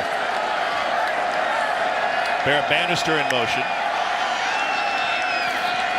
And trying to go over the middle, nearly picked. Great break on the ball by Dumas Johnson. At that time, they did send Lovett deep. Coverage was there. And Brady Cook just a hair late on this throw. It's tight zone coverage. This has got to come out on time. We've talked about timing. Hung on that left side a little bit, came back to the right, and Dumas Johnson was there to make a break on it. Jack Stonehouse to punt it away. Won the punting job during the Abilene Christian game a couple of contests ago. McConkey takes a fair catch after a 45-yard punt. It's amazing, even just being up in the booth, you can feel momentum changes in the stadium, right? The momentum change of Missouri getting down to the 1-yard line, having the false start penalty, backing up. Georgia finishing with some points, stopping Missouri on this first drive, and this right here, this drive could change the entire momentum and the entire complexion of this game if Georgia can put something together. Looked like Bennett had his rhythm on their final drive of the half. They used a fake field goal to extend it, but had to settle for 3. Bennett hands it off. And they indeed have room for Kenny McIntosh, and he's able to pick up 9. The majority of the explosive plays for Georgia this season have come in the pass game, the exception being when they've gotten the ball into Bauer's hands as a runner. He just won, and I don't know if they got it. McIntosh kind of slow played it, and indeed they pick up the first down. You mentioned explosive plays. It was interesting talking to Todd Monken about explosive plays. He said the dilemma for us in the run game is we need Brock Bowers attached to the line of scrimmage to generate those explosive run plays, but in order to be explosive through the air, he's best split out. So you move him in, you move him out, and at times you get a little bit predictable at where he aligns and what you're trying to do. Thought you were going to sing the hokey pokey there for a second. Yeah, turn yourself around. Bennett tonight just 10 of 24. Play clock late again. Handoff. A couple of yards for Kenny McIntosh, senior from Fort Lauderdale, Florida. Trajan Jeffcoat, another stop for Mizzou.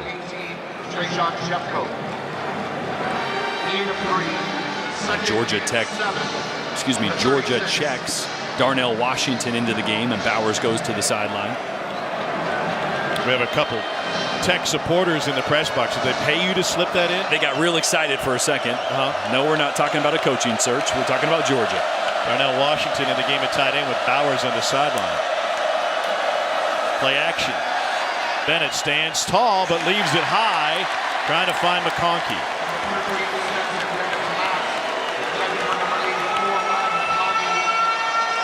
Third and 7 coming up. Boy, handful of times now we've seen that ball come out a little high from Stetson Bennett. And a huge third down here for defensive ends Isaiah McGuire and Trajan Jeffcoat for Missouri. And see if they can keep the trend going of getting in the backfield and stressing Stetson Bennett in the pocket.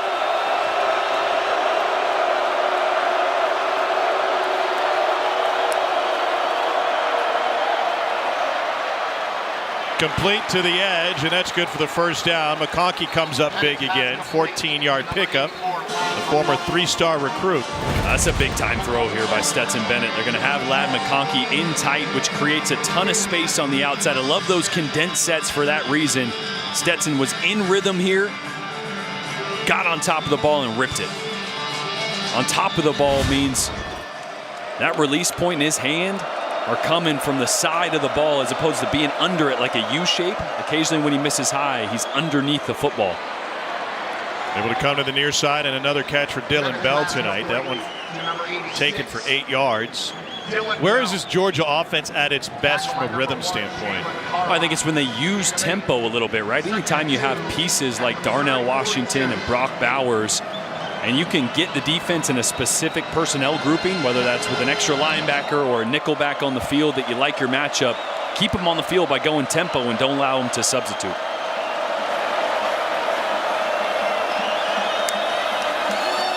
Here's Milton. Found a hole and then made another. And Milton rips off an 11-yard rumble, and that'll be another Georgia first down. Oh, it's a great read by Milton. It's an even better block by Tate Ratledge, the right guard. Watch this kick-out block. He's going to kick out the defensive end there and completely open up that hole for Kendall Milton. Heavy gap scheme for Georgia here in the second half, both in protection and in the run game.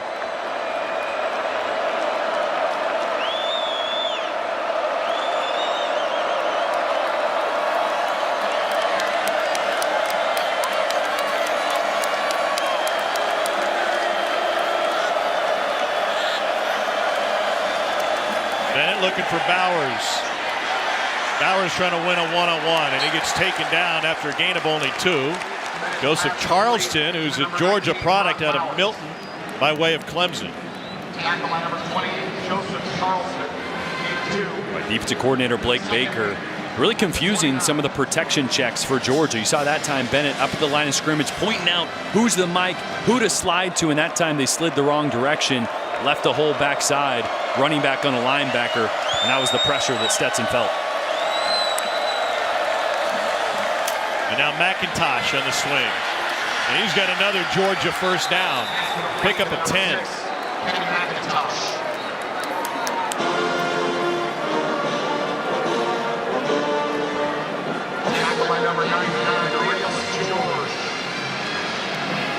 Missouri went 3 and out to start the half. Georgia took over. And the Dogs rolling along here, trailing.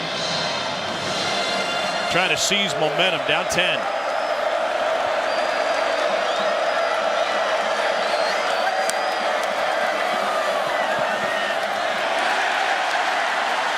Isaiah McGuire with the stop on Kenny McIntosh. McGuire having a monster game tonight for Mizzou.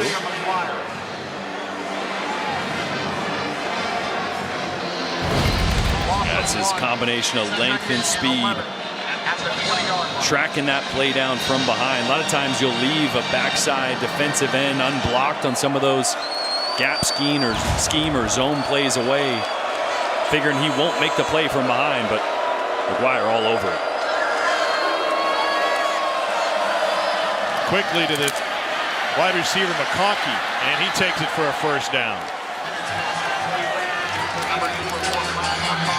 It's really good rhythm here. Anytime you have defensive ends playing as well as Missouri's two are right now, start making them move laterally. Get the ball out quick to the perimeter. Make them stop their run or pass rushes, turn and sprint to the sideline over and over. Here's Kearis Jackson. And he gets popped and stepped out of bounds. The line judge whistled maybe a hair late. Jalen Carley's in there. It's a loss of 5.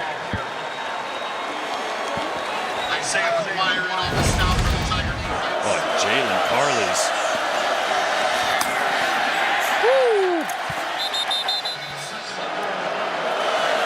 That's one of those that you're coming downhill so hard, you're like, I don't need to wrap up.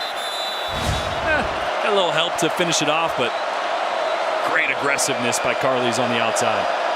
13th play of the drive for the Dogs. Pressure coming up the middle. Incomplete. And a flag coming. Bell, the receiver, Rakestraw, had the coverage for Missouri.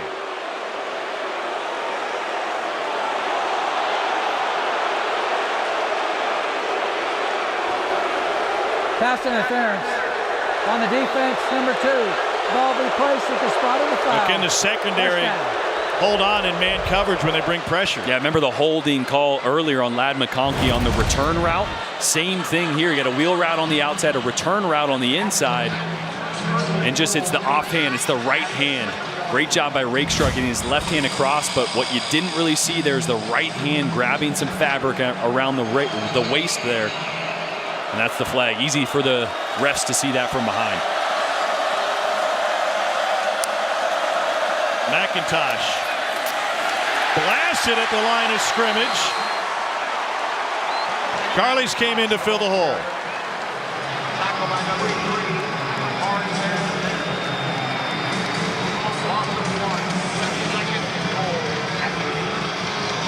So a couple of negative yardage plays once Georgia got inside the 10, and it leaves them second and goal.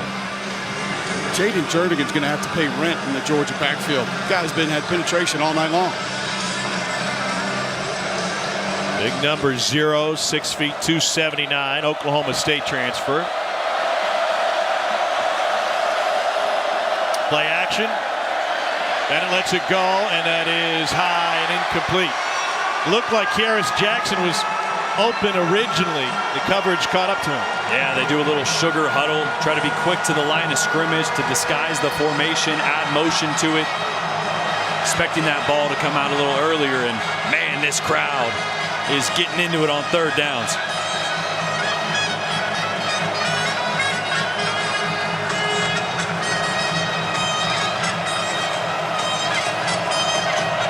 '15th play of the drive.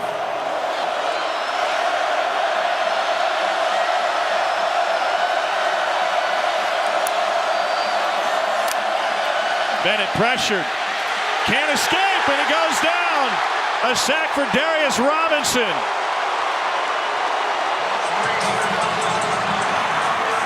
Oh, it was.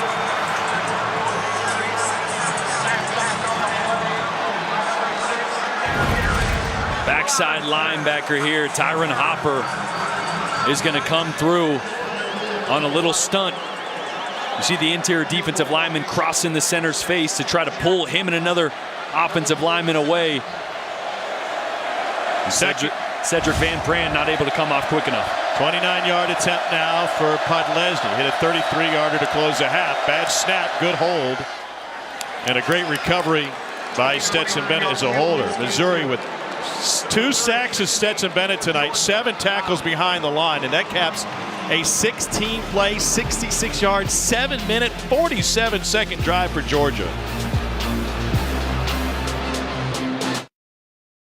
John Emery breaking tackles, finding his way 20 yards to the house, 21 unanswered for LSU, who's got the lead on the Plains, 21-17 on ESPN, guys. It's why this league, Dari, is the best soap opera in all of sports. You never know. And it is always entertaining. Chance for a return from Missouri. Abrams drained out to the 24-yard line. What has Missouri done to keep Stetson Bennett off balance? Well, I think it's been a mixture of pressure, games up front, and the defensive ends have been fantastic. Cole, what did you learn that last Georgia drive? Well, I learned that they feel like they're going to have to go gap scheme a little bit more. I thought if Georgia's going to come back and win this game, that was the drive to come out of, you impose your will. Yes, they got the run game going a little bit more, but it was more of a gap scheme. So pin and pull, which tells me they're not sure they think they can move this Missouri defense off the football. So you might can have success with that, but trust me, Missouri can make an adjustment and try to slow it down. Love it with a good sprint on that bad ankle in motion. Cook going deep. It is caught for Missouri, first down. Mookie Cooper, a gain of 45.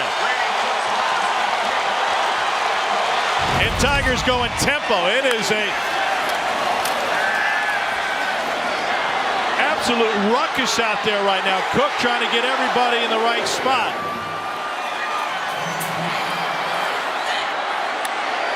Out of an empty backfield. And the sideline incomplete. Trying to find Bannister. What a play by the Ohio State transfer, St. Louis native Mookie Cooper. Yeah, that shot play, they caught Georgia in a cover 4, which means those two inside safeties have a lot of run responsibility too. So with the motion in the backfield, they got up to 10 yards and underneath. And so Cooper was able to run by it with no safety help over the top. Eli Drinkwitz made a concerted effort recruiting-wise to get into the St. Louis metro area. It paid off, and it is paying off with that talent tonight. Daniel Pete thrown down for a loss on a big play by Warren Brinson. Watch these two safeties in cover 4 just come down with the movement in the backfield, which means Cooper has no one over the top, no safety help as he goes down the sideline. In great position and a great job by Brady Cook. We've talked about some inconsistencies in the deep ball of just giving his receiver a chance. After the loss, 3rd and 14.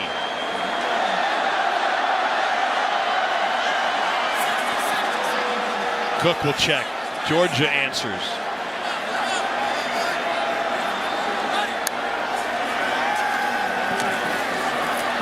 Incomplete.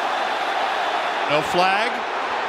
Eli Drinkwitz is beside himself. Luther Burden was the intended receiver. Drinks lost his headset, about to lose the visor. And he's got a case here. I really think Keely Ringo was early on this, coming from behind. Yeah. Ooh.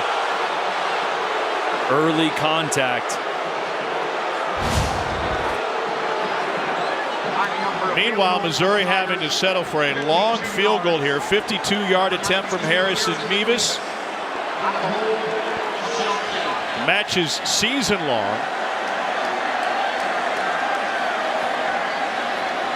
Missouri trying to answer the Georgia 3.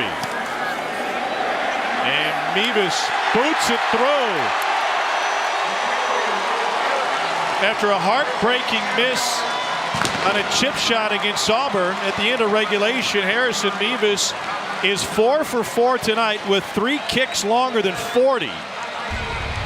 Captain comeback tonight for Harrison Mevis.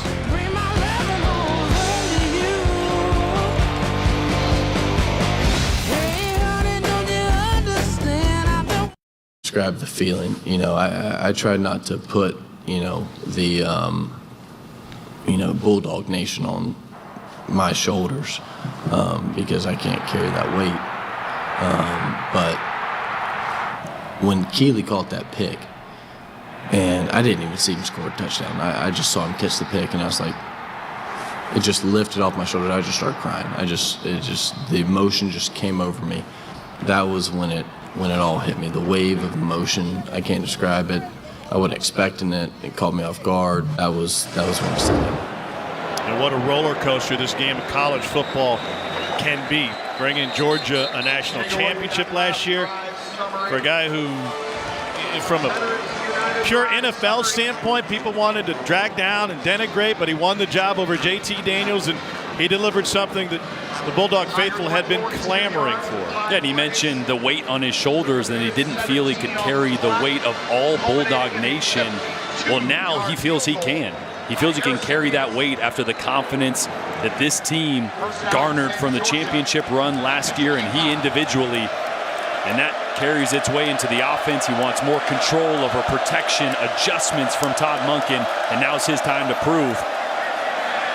And they'll go to the run game here with Kendall Milton, and he picks up a first down, but we've got a flag.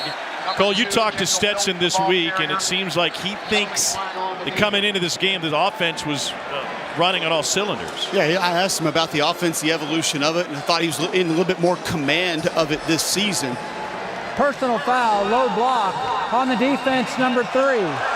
That 15-yard penalty will be enforced from the end of the run. First down. He said, since Coach Chaney was here, and then obviously since Coach Monken's come in, couldn't do what he wanted to first year, and it's just grown and grown since then. Felt like, he said, I think this is where Coach Monken wants the offense to be. I feel as confident about it as I ever have been as a Georgia Bulldog.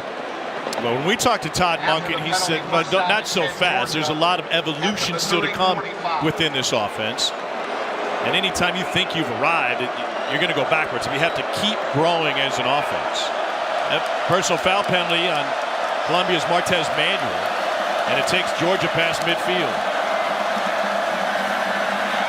Bennett down the sideline, flag on the play, caught by Darnell Washington, and he tried to go high, and he went Ralph Macchio on the kick. It's a pickup of 30, and that is 6'7", 270 rumbling down the tracks. That's a really similar play there to the concept that Brock Bowers caught down the opposite sideline on a wheel route as well. There is no foul on the play. First down.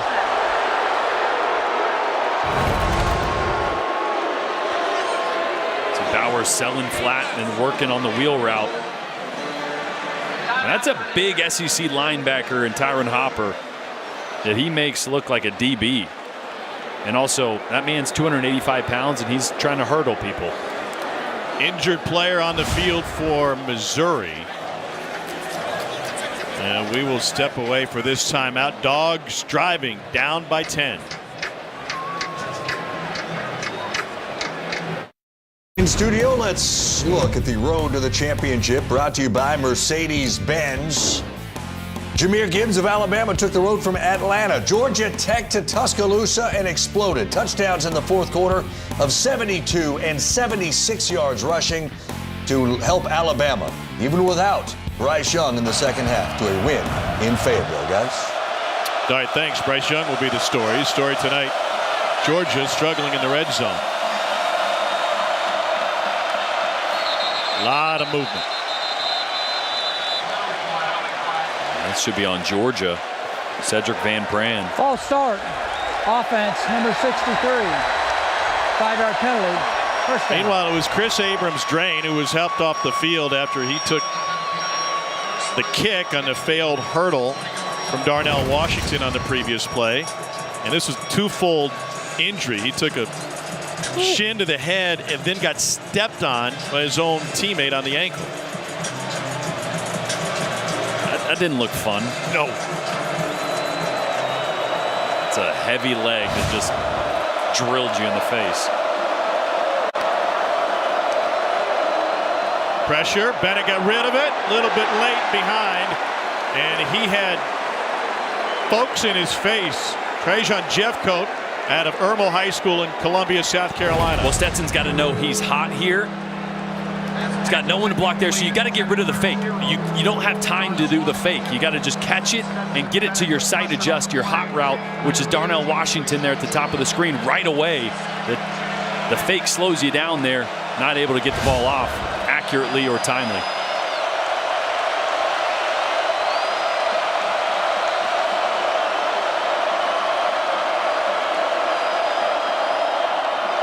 Bennett with a bullet wide and another incomplete pass.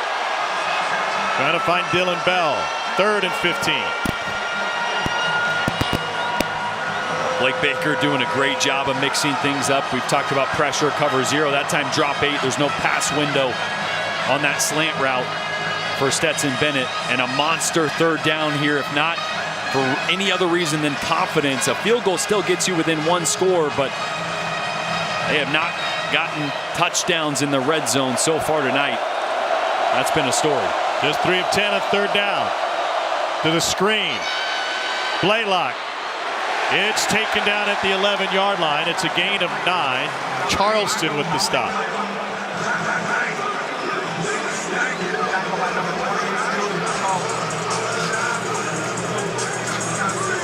Stetson Bennett is the holder on the field goal unit. Jack Podlesny is 3 for 3 tonight. On to attempt a field goal, number 96, Jack Podlesny.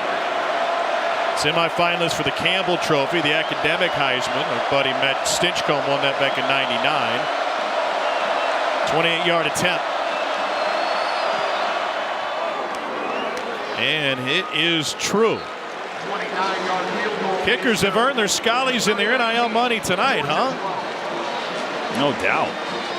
But Leslie perfect on one side. Mevis hasn't missed on the other.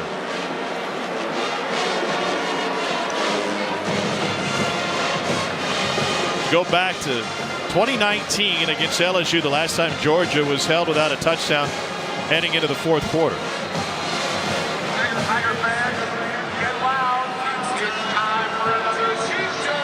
We've got a moment. Let's get it to Laura Rutledge and our friends at Academy Sports and Outdoors.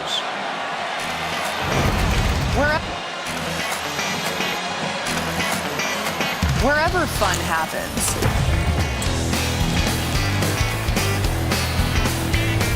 Academy Sports and Outdoors is there.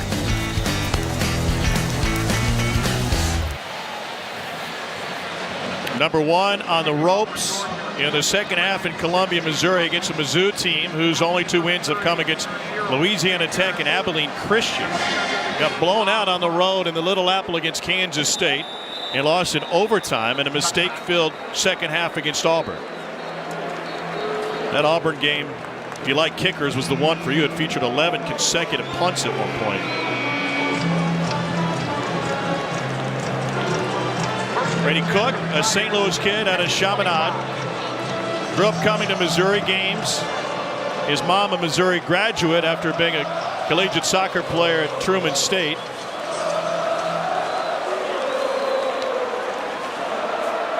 He talked about responsibility and accountability when we got with him yesterday, and trying to keep this wide receiver room happy. High snap. Cook pressured, and he goes down. The snap started him off on the wrong foot. Nolan Smith took care of the other one. It's an 8-yard sack for the Dogs.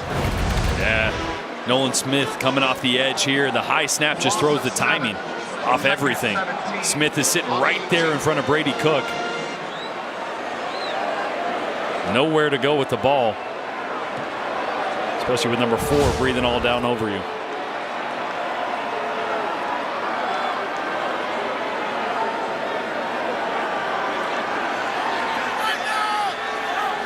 Georgia adjusting to Mizzou's check. 2nd and 17.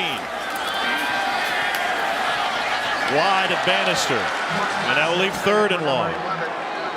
Momentum's a funny thing, right? Sometimes you earn it, sometimes it's given to you.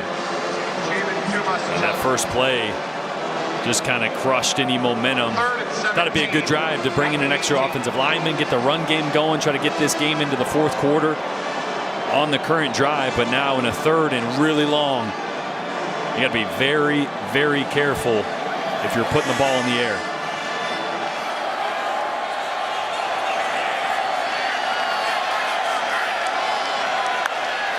Pressure coming from the edge. Cook going deep. Contact, and there is a flag. It's Keely Ringo. Got away with it last time. This time couldn't stop Luther Burden without holding him.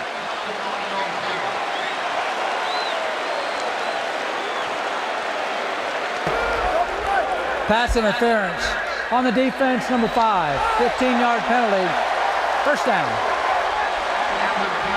Boy, physicality is one of the best parts of Keely Ringo's game. At 6'2", 210, he's a big corner. Just loses sight of the ball for a second. You see him turning around the opposite direction. And man, did Missouri need that. To the ground game. Here's Pete. He's got a first down. And he takes it into Georgia territory, carrying 4 Bulldogs with him. What a run by Nathaniel Pete.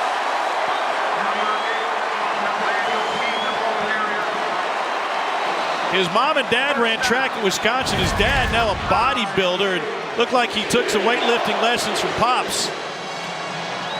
And that's that set where an extra offensive lineman is in the game. As you see right here, another tackle, 6 offensive linemen getting physical up front for Missouri. Big stop by Warren Brinson right at the line of scrimmage. That big zone stretch play that got him all the way down to the 1-yard line was one of those 6 offensive lineman plays. And that explosive run 2 plays ago, another one. Cole, do they become too predictable when they bring Membu in?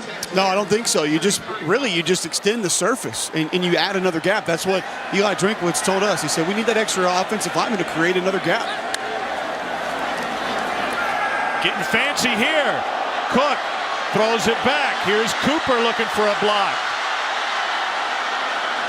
And all of that just to get it back to the line of scrimmage. I think I held my breath there for about 5 seconds. I mean, that little reverse throwback or toss back to the quarterback, it takes so long to develop. Like surviving a late night drive on Rock Quarry Road. Yeah. Come out for the better. We head to the 4th quarter. At Faurot Field in Columbia, Missouri. Upset-minded Tigers have a 7-point lead on number 1 Georgia. In studio, 15 minutes or less, brought to you by Geico. And, well, it's less than 15 minutes that LSU needs to preserve a win on the road at Auburn. Look at this. Auburn gets tricky. Coy Moore throws it. Not a good idea of a pass. Harold Perkins picks it up. LSU hanging on to that 4-point lead, guys. All right, Di, thanks for keeping us updated there. Here in Como, we head to the 4th quarter. 3rd and 10 for Mizzou. Shovel pass to Bannister, and he finds only a couple. Barrett Bannister has been around for a while. He's one of just 3 Tigers with a reception in 5 different seasons, joining Lamont Downer and the great Junebug Johnson back in the early 80s. They call you Junebug when you ran through the tunnel tonight? No, they called me stiff, old, and slow. Here's another long one coming from Mevis. His career long is 56. That was against Boston College a couple of years ago. This one from Jeff City. Hey, the way he's rolling tonight, never leave the table on a heater. Officially a 55-yard attempt. Drives it. Got the distance. It's a heater, baby!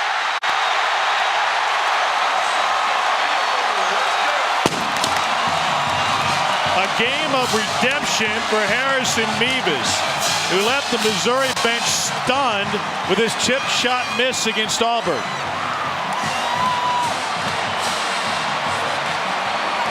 He is the hero after playing the GOAT just 7 days ago.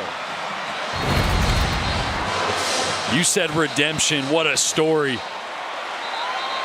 Like you mentioned, the chip shot miss last week. Strut it off, son. The thicker kicker is swagging out tonight.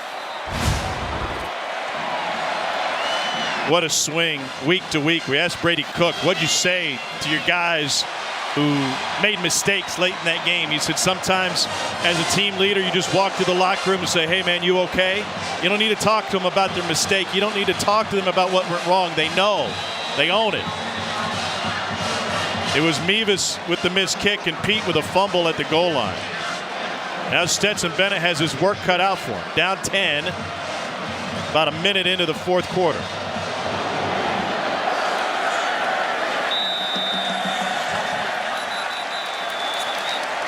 Stetson Bennett's taking some shots tonight. It doesn't look like he's quite 100% right now. He's had a lot of guys in and around his face as he's released the football. This is the following play after getting hit. Trying to work some kinks out, huh? Yeah, I was trying to see what it was. He got kind of sandwiched on that play. Maybe an elbow or just got twisted, but hey, adrenaline will kick in here in the fourth quarter. He'll be ready to go. Blitz from the edge. Bennett looking for Bowers, and he left it short, and he got drilled again. Well, what a game plan by defensive coordinator Blake Baker. He is drawing up some pressure. Yeah, it's Tyron Hopper again coming off the edge. This is just one of those 5-man pressures. He's over the slot receiver, walks down the line of scrimmage right before the snap, and unaccounted for in the protection there. That was just getting a great jump. Yeah, he had the snap count. He went right as the ball was snapped.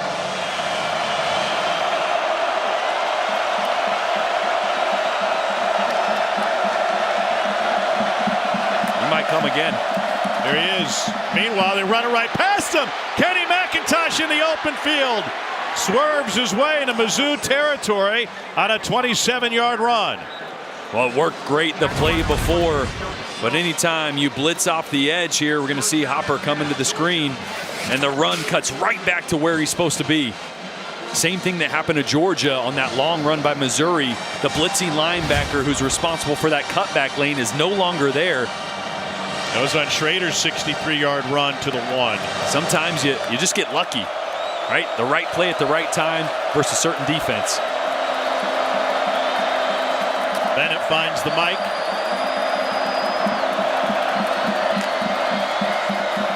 Mizzou brings 5. And an incomplete, just a hair behind Kearis Jackson.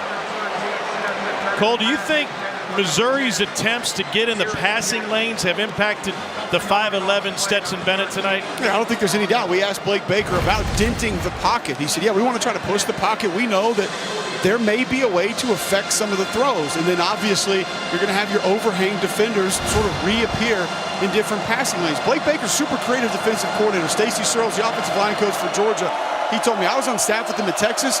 He's one of those guys. If there's a pressure out there, he'll find it and he'll run it. Pressure cost him 2 plays ago. Now 2nd and 10. Bennett complete on a tumbling catch by Marcus Jack Saint. A pickup of 15. Georgia's last win with trailing in the fourth quarter came against Cincinnati in the Peach Bowl in 21. They're just 5 and 10 under Kirby when trailing after 3 quarters. Bennett down the field. Darnell Washington got the ball and he delivered the hit. Man, he sent Charleston back 5 yards. Well, that's a grown man right there. Doing grown man things. Like catching a ball and making SEC defenders look like little children bouncing off you. Just another one of those real wheel routes. Georgia's really like the matchup. Their tight ends on linebackers running down the field and now hit that play 3 different times. Brock Bowers in the slot. Here's the run. Dejon Edwards crawls down to the 6.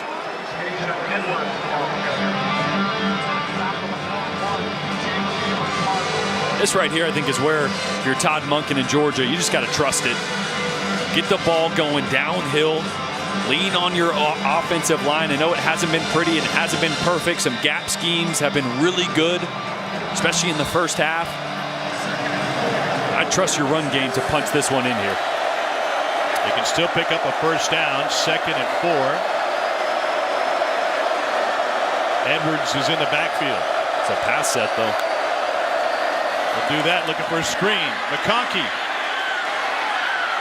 held short of the first down. It's a pickup of 3, and that'll leave 3rd and 1.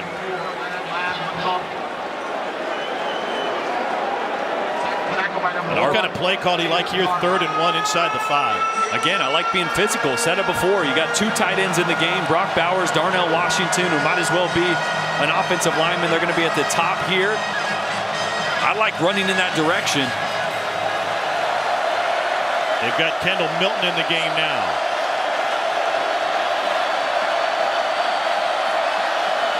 Here comes McConkey. He's going to add to the blocking scheme. They're going to run to the top there. Milton changes direction, and he gets stoned at the line of scrimmage. It's Carlisle again.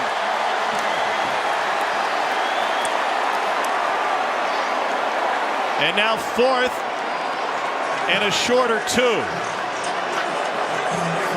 And the offense will stay on the field down 10 with 10:40 and rolling. That time Lad McConkey on Carly's, and he won that matchup. This is a monster 4th down. Let's see if this Mizzou defensive line. Dogs 2 on 4th this season. Bennett hands it off. They go with the sweep. Here's McIntosh. Hit. First down to the pylon, and he's out of bounds at the 1-yard line. What a battle, and now 1st and goal coming for number 1 Georgia. Boy, this play was so close to being blown up in the backfield. Great penetration there by Jeffcoat, and this is actually a heck of a play by Carly's to hit McIntosh, keep him from truly turning the corner there and getting 6.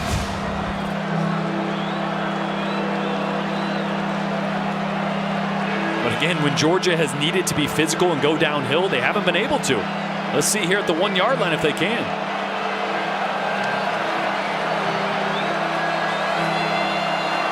Quickly to the line. Bennett will hand it off. Touchdown, Georgia. A plunge for Kendall Milton. Had just enough space.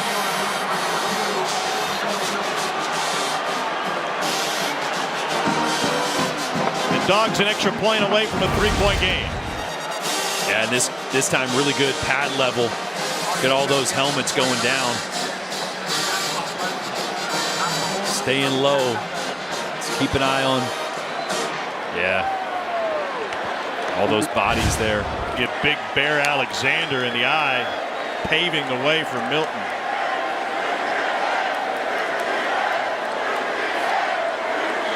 UGA chant breaks out here in Columbia for the first time. The tens of thousands clad in red making their voices heard. Point after good. The extra point is good. Eli Drinkwitz talked about this being an opportunity for his program tonight. Can they hold on against number 1 Georgia? By Hurricane Ian. Donate at redcross.org/ESPN to help the Red Cross prepare for, respond to, and help people recover from this disaster. Our crew not immune to it. A couple of our crew members affected by the hurricane, Zip Zimmerman and Derek Lukes, both reside in Florida. They're with their families and safe this weekend. We miss them and look forward to their return next week. Help if you can. It is desperately needed. Georgia is closed within 3. Touchback. And we take a look at our hometown connection, brought to you by T-Mobile. And Brady Cook, seemingly born for this moment. That is Brady at the Tiger Walk as a youngster. Who knew he would have his very own Missouri jersey one day? And now the Tiger Walk today, leading Missouri into this matchup with number 1 Georgia, and he has delivered tonight. 18 of 26 for 181. Can Missouri hold the lead and finish it off?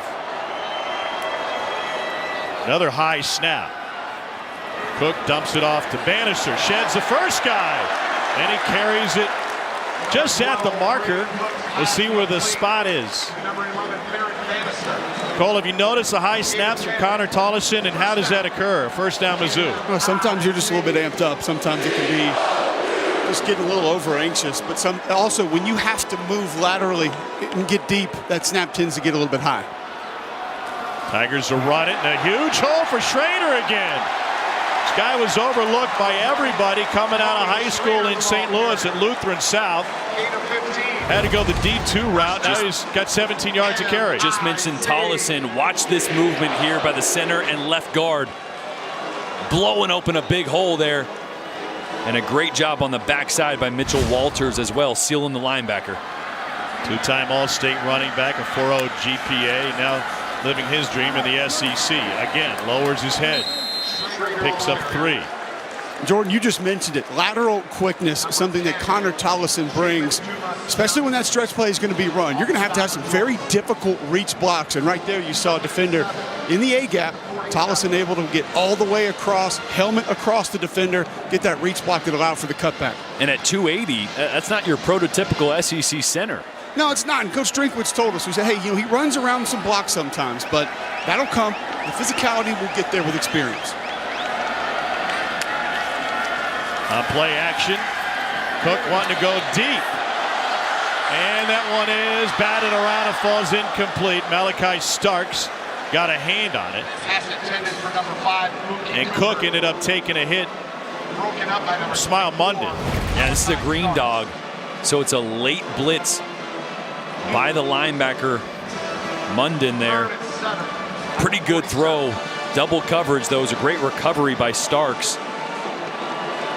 Cooper had both. Is that a smart throw against that coverage? Well, when he let the ball go, Cooper was just ahead of both those guys. So yeah, it's a great read. It's a better recovery there by Starks to make a play on it. Blitz coming again, 3rd and 7. And that is caught. What a grab by Barrett Bannister, and a flag down in the backfield where Cook got hit again. Penalty flag on the field. That's going to be on the offense. I think they're going to get Mitchell Walters. Possibly hands to the Personal face. foul, hands to the face, number 75 on the offense. 15-yard penalty, replay 3rd down. And that wipes away a 1st down gain for Mizzou. Yeah, just a little out of position here. Working against the speed of Xavier Sori there. But poltergeist on him. 3rd and 22.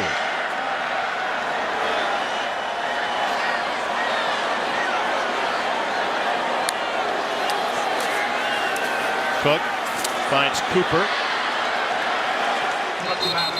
The Tigers will be forced to punt here about midway through the 4th quarter, clinging to a 3-point lead.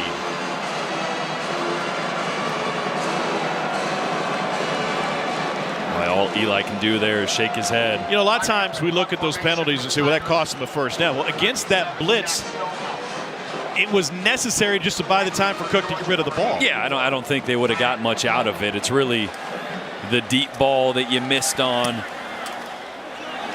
know, as a play call, you go, oh, maybe we should have just, tried to get 3 or 4 yards, set us up for a more manageable situation instead of taking the shot. But now Georgia going to have a heck of a chance to take the lead tonight for the first time on the shoulders of Stetson Bennett.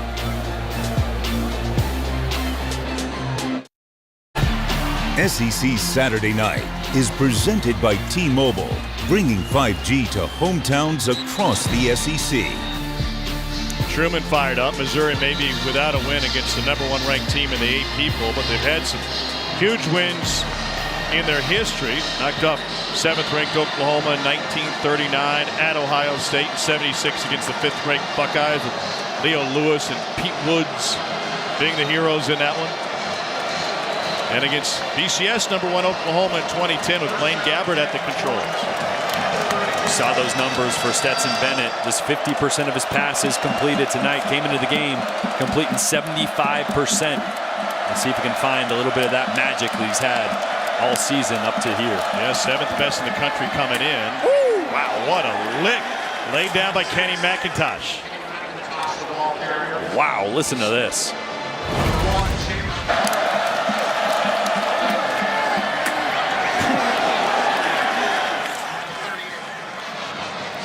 I tell you what, Carles has come up and initiated contact tonight. Can't fault him there. I mean, it's a big running back coming downhill. Credit to #1 for flying around all night and taking hits. Again to the ground game. That's a 1st down run and more. Kenny McIntosh finally gets corralled at the 40. Martez Manuel found him after a 22-yard gain. 6:34 and rolling. You're going to see Jalen Carles again fly down into the box from that free safety position and like a missile trying to make a tackle. He hasn't done much of throttling down and trying to wrap up tonight in that time. broken arm tackle led to that explosive run.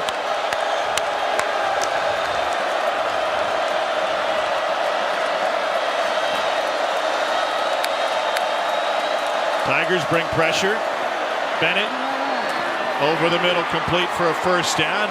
Rosemary Jackson. It's a 12-yard gain.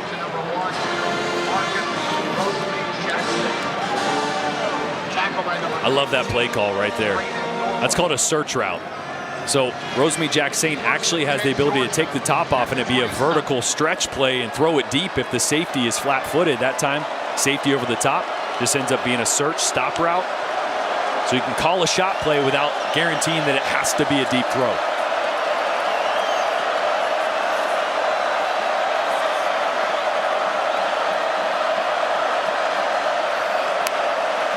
Four-man rush. Bennett has time. Caught at the 11-yard line. And a first down. It's Dominic Blaylock. And Mookie did some damage across the street at Hearn Center back in his day playing for Billy Tubbs in Oklahoma. A great pocket here for Stetson Bennett. Pressure comes a little bit to his right late. Really good anticipation on the dig route. This is where Missouri defense has been good so far tonight. Swing pass Edwards. And Martez Manuel with the stop for Missouri. It's a loss of 1.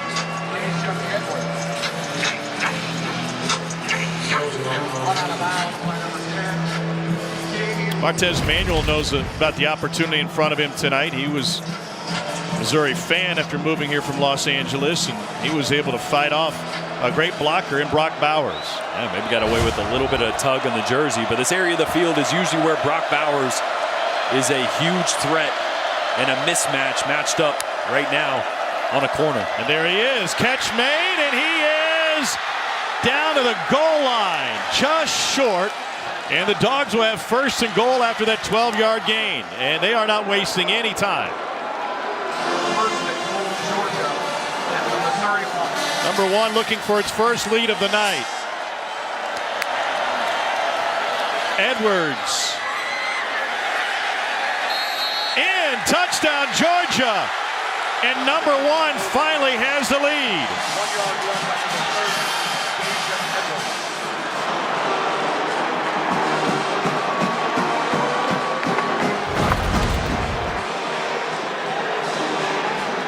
Here, if Edwards gets in, all that ball's got to do is touch the white.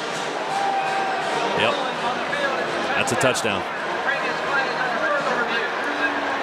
Check to make sure a knee didn't come down. This play is under review. A lot of bodies in there. Looks like a touchdown, smells like a touchdown. Probably a touchdown. How about the play by Bowers, as you pointed out? What a weapon deep in the red zone. Another look, did it break the plane? All it needs to do.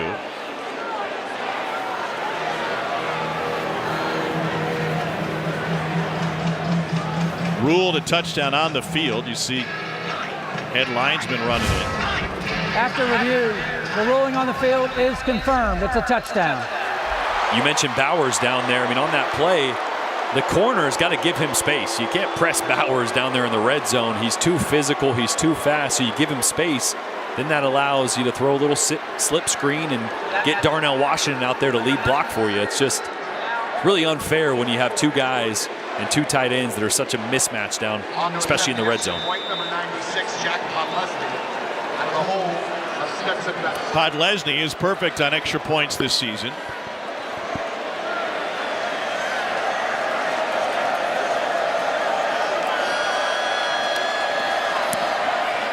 And the Dogs extend their first lead of the game to 4 with 4:03 remaining. You're going to see the Bowers play here that got him down inside the 1-yard line.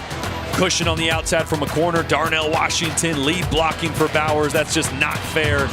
And then the physicality of Georgia has really come on here in the second half. And they take their first lead, 26-22. Drinkwitz trying to make history tonight. Missouri's never beaten the Associated Press #1 team. 0-16 all time, including a loss to Georgia last year. The Tigers trail for the first time tonight. This is SEC Saturday Night presented by T-Mobile. And in a game like this, mistakes loom large. After that long run from Cody Schrader, Missouri is looking at 1st and goal at the 1. And one mistake, a false start, may have cost them 4 points, and now it's a 4-point game. Yeah, you back up, you kick a field goal instead of getting a touchdown. I mean, you're looking at what could be a tie game right now.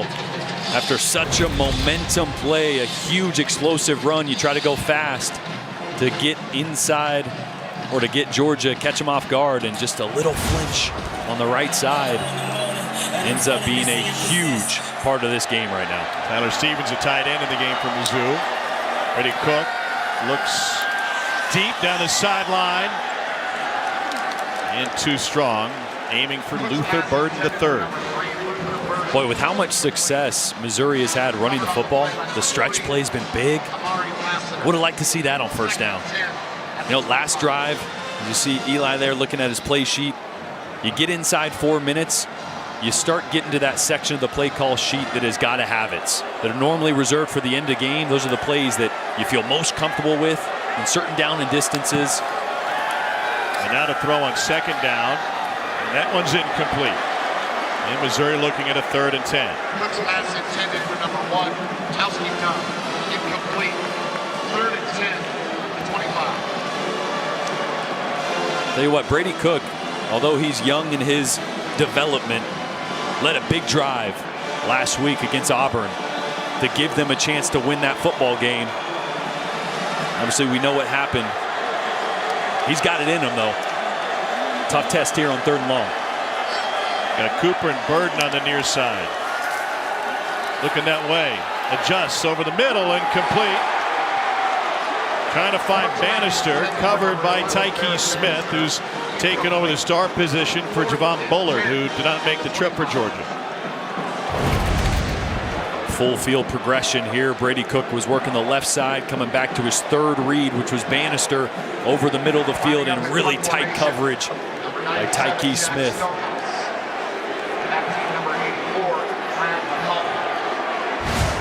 McConkey had some issues in the punt return game last week. And this is a low kick. And he'll take the fair catch at the 36-yard line. Georgia leading with 3:39 to play, and the Dogs have the ball. Mayfield had a monster first half. Georgia had to come from behind to knock off Oklahoma. That's their last comeback after a double-digit halftime deficit. And a Rose Bowl thriller in double overtime. Meanwhile, Georgia in this one has scored on its last 6 possessions. They have found their rhythm on the offensive side. After struggling early on in this game, let's see if this offensive line can physically take this game over. They are quick to the ball again. Missouri stands up Kendall Milton. Take us inside that huddle. You can see Stetson Bennett almost addressing each individual player before the start of this drive. Yeah, as a quarterback, you walk into that huddle. You say, hey, boys, we got 3.5 minutes here. We're going to finish this game with the football. And we're going to do it on the backs of our offensive line. We're going to be physical. Got to blow these guys off the ball, get push. But I tell you what, the sugar huddle there where they were quick to the line of scrimmage, some of the movement really shows you how much this Georgia team respects Missouri's defensive line. They've been disruptive, although Georgia's gotten the better part of them over the last 2 quarters. See if Missouri can stir up some of that magic again. Again, quick to the line of scrimmage. On 2nd and 9, toss to Edwards. Turns upfield. He's got a Georgia first down. Pickup of 12. And Tyron Hopper slow to his feet from Mizzou. They're quick to the line of scrimmage, and they have an overload. See on the right side of your screen there, so Missouri is late to get adjusted. Right? They don't know the formation until Georgia gets to the line of scrimmage, puts their hands down, and by that time Georgia's snapping it. That's how they got the edge so easily. Cole Darnell Washington can block it a little bit, huh? Well, and it just shows you right there, all he's got to do is get in people's way. He's just so massive. He's a difficult being to run around. He doesn't even have to demolish you, but he has been an excellent blocker all season. Right back to it, overloaded on the left side. And another opportunity for Dejuan Edwards. That time he picks up 9. Georgia had a drive earlier that was a 16-play drive that took 7:47 off the clock. Missouri's going to have to start using these timeouts. And the Tigers do just that with 2:01 remaining. Not the play you want to use that timeout on, right? Yeah. 2nd and 1. And now Georgia's got the entire playbook at their disposal on 2nd and 1 with a guy like Bowers. Eli Drinkwitz and his team had the lead for the majority of the game until there was about 4 minutes to play, and Georgia finally looking like the #1 team that they are. Yeah, they are. Physically, they took over this second half, right? And they were getting dominated really on both sides of the line of scrimmage in the first half. It's really the mistakes by Missouri, right? The penalty down inside the 1. You didn't get a touchdown. It'd be a tie ball game right now. 3rd down penalty, overthrow. I mean, there's been some mistakes, and you can't make mistakes against the #1 team in the country. They'll make you pay, and they have in the second half. I guess it would have been folly to think that Stetson Bennett was going to stay out of rhythm for an entire game. As bad as their offense looked in the first half, they found a way to put it together. It might have been a fake field goal that kind of got them going. It was huge. That's a huge momentum play for sure. On 2nd and 1. There's a first down run by Edwards again. 1:59 remaining. Edwards, the ball carrier.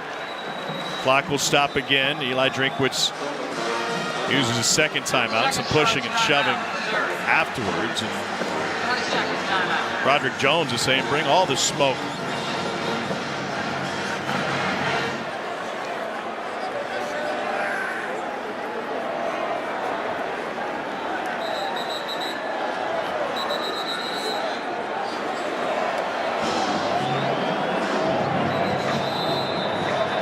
Stetson Bennett, 18-3 as Georgia's starter. We saw his leadership tonight. We know his versatility.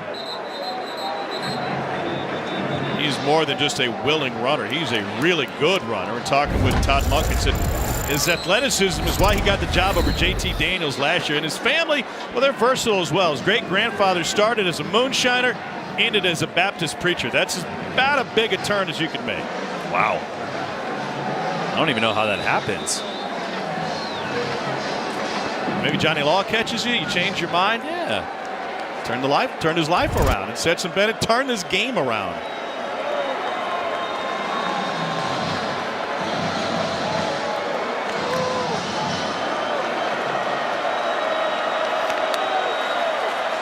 Edwards picks up 5. Tigers use their final timeout. Georgia will be looking at a 2nd and 5 and a conversion. Try and wrap it up.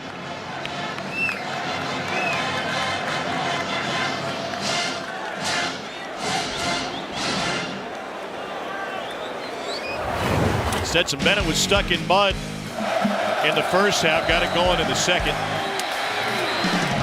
A lot of pressure on him early in the game, and then he got in rhythm. And again, his legs are such a weapon. Made a few big-time throws outside the pocket, but it was really the rhythm throws just like that. Picking up first down, chipping away. It wasn't as many explosive plays tonight for Georgia. It wasn't fireworks. It's a lot of tough sledding up front and through the air. Stetson Bennett's battle-tested. He proved last year that when they needed him, he could play at a championship caliber level. And you can see that second half was much more the Stetson Bennett we expected coming into tonight. That's been the difference. So 2nd and 6, and that's what the ball game has come down to. Edwards stops short.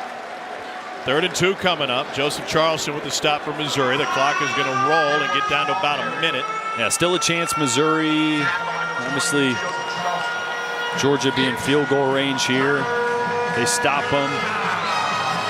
Still a chance they get the ball back with a little bit of time, not much. But in order for that to happen, got to stop them here on 3rd and 2. And hope they don't just roll the dice and go for it on 4th. Song reminds me the Braves beat the Mets tonight, go for the sweep tomorrow. They took over first place in the East. How about the Mariners making the playoffs for the first time in 21 years? You know, that might be the first time in the SEC Network's history that the Seattle Mariners were brought up during a broadcast. Well, I had that on my bingo card. Nice. 3rd and 2 with 1:02 remaining. Also grew up a Mariners fan, so. For you. Junior, what do you draw up here? Well, I love the plan that Georgia has had, right? The sugar huddle is difficult because you have 2 big tight ends that Georgia has and uses, and when you don't know which side they're going to line up on, and they line up in about a second and a half and the ball gets snapped right after that, Missouri doesn't have time to get their big bodies where they want them. So I'd go right back to that. I mean, that's an advantage. Cole, what do you see on the Mizzou side? I actually think you got to play the perimeter. That toss sweep, especially on this drive, has been so effective. Can't allow your edge defenders and linebackers to get sucked down inside, even though it's 3rd and 2.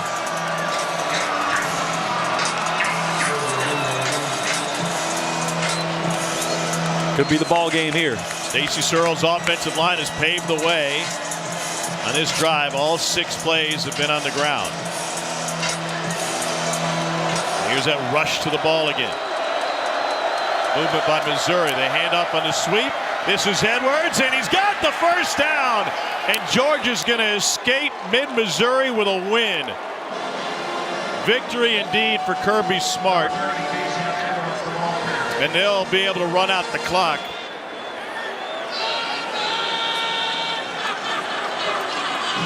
An uninspired first half for the #1 team in the country.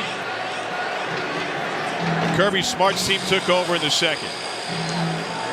Well, Eli Drinkwitz and this Missouri team gave Georgia everything they had, and that's back-to-back weeks where Georgia didn't quite look like the dominant force that we saw early in the season, but you go through adversity early on in a year, that helps you grow quicker. It's a young football team still, Georgia is, on the defensive side of the ball, a lot of inexperience, so got out of here with the win, and that's all that matters. Kirby Smart with a quick handshake gets his guys out of the scrum and get out of town as soon as possible.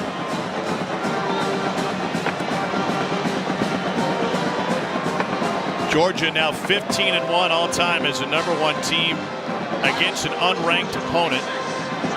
And they had their hands full for most of this one.